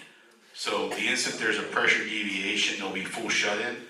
And we were actually talking today, potentially adding a second isolation just to segment that pipeline some more to reduce stored volumes.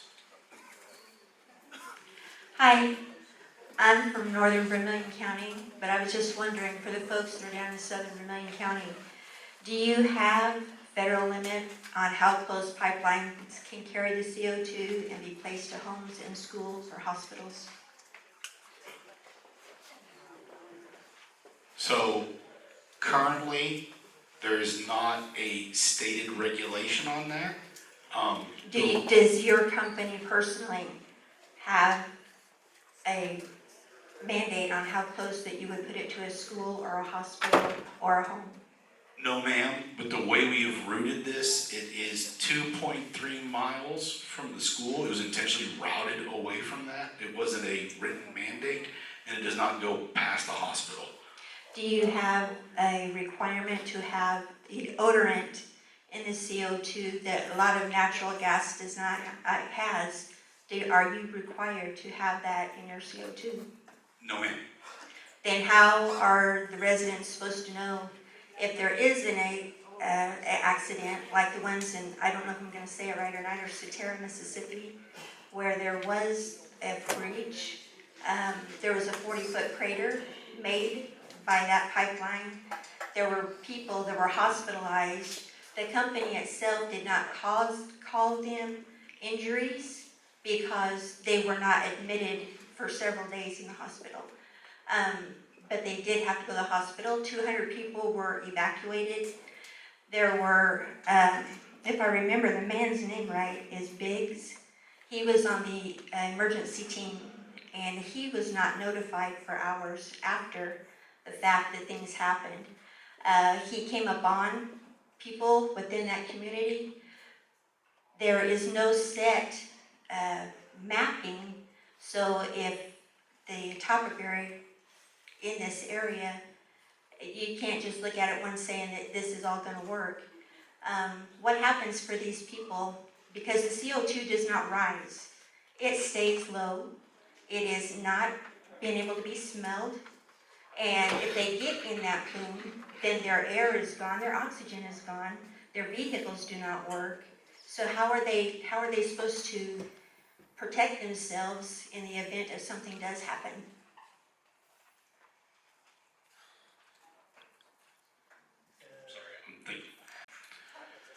So let me go to that incident first. The biggest failing in that incident that I saw in the report was the lack of communication of the incident to the surrounding community. That'll be part of our emergency response plans that we develop in coordination with the local fire and emergency responder companies. They were just not aware. I think it's important to note the high pressure gas lines that run across this country do not have odorant in them. They add odorant at the letdown stations. That's neither here nor there, but just so you know that the big natural gas lines, if they're leaking, you don't know because they don't add odorant until they get to the lower pressure stations, neither here nor there.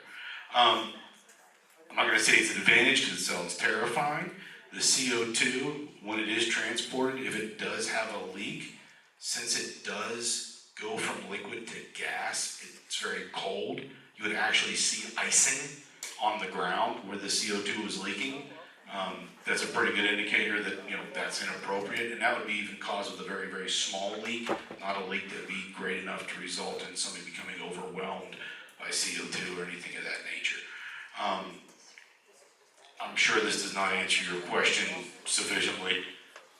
Do you have a specific mapping method, or are you at will? Can you decide, well, we may start with this way, and we're going to change our mind and we can move this way? Is there any federal mandated guidelines for mapping for CO2 sequestration stations?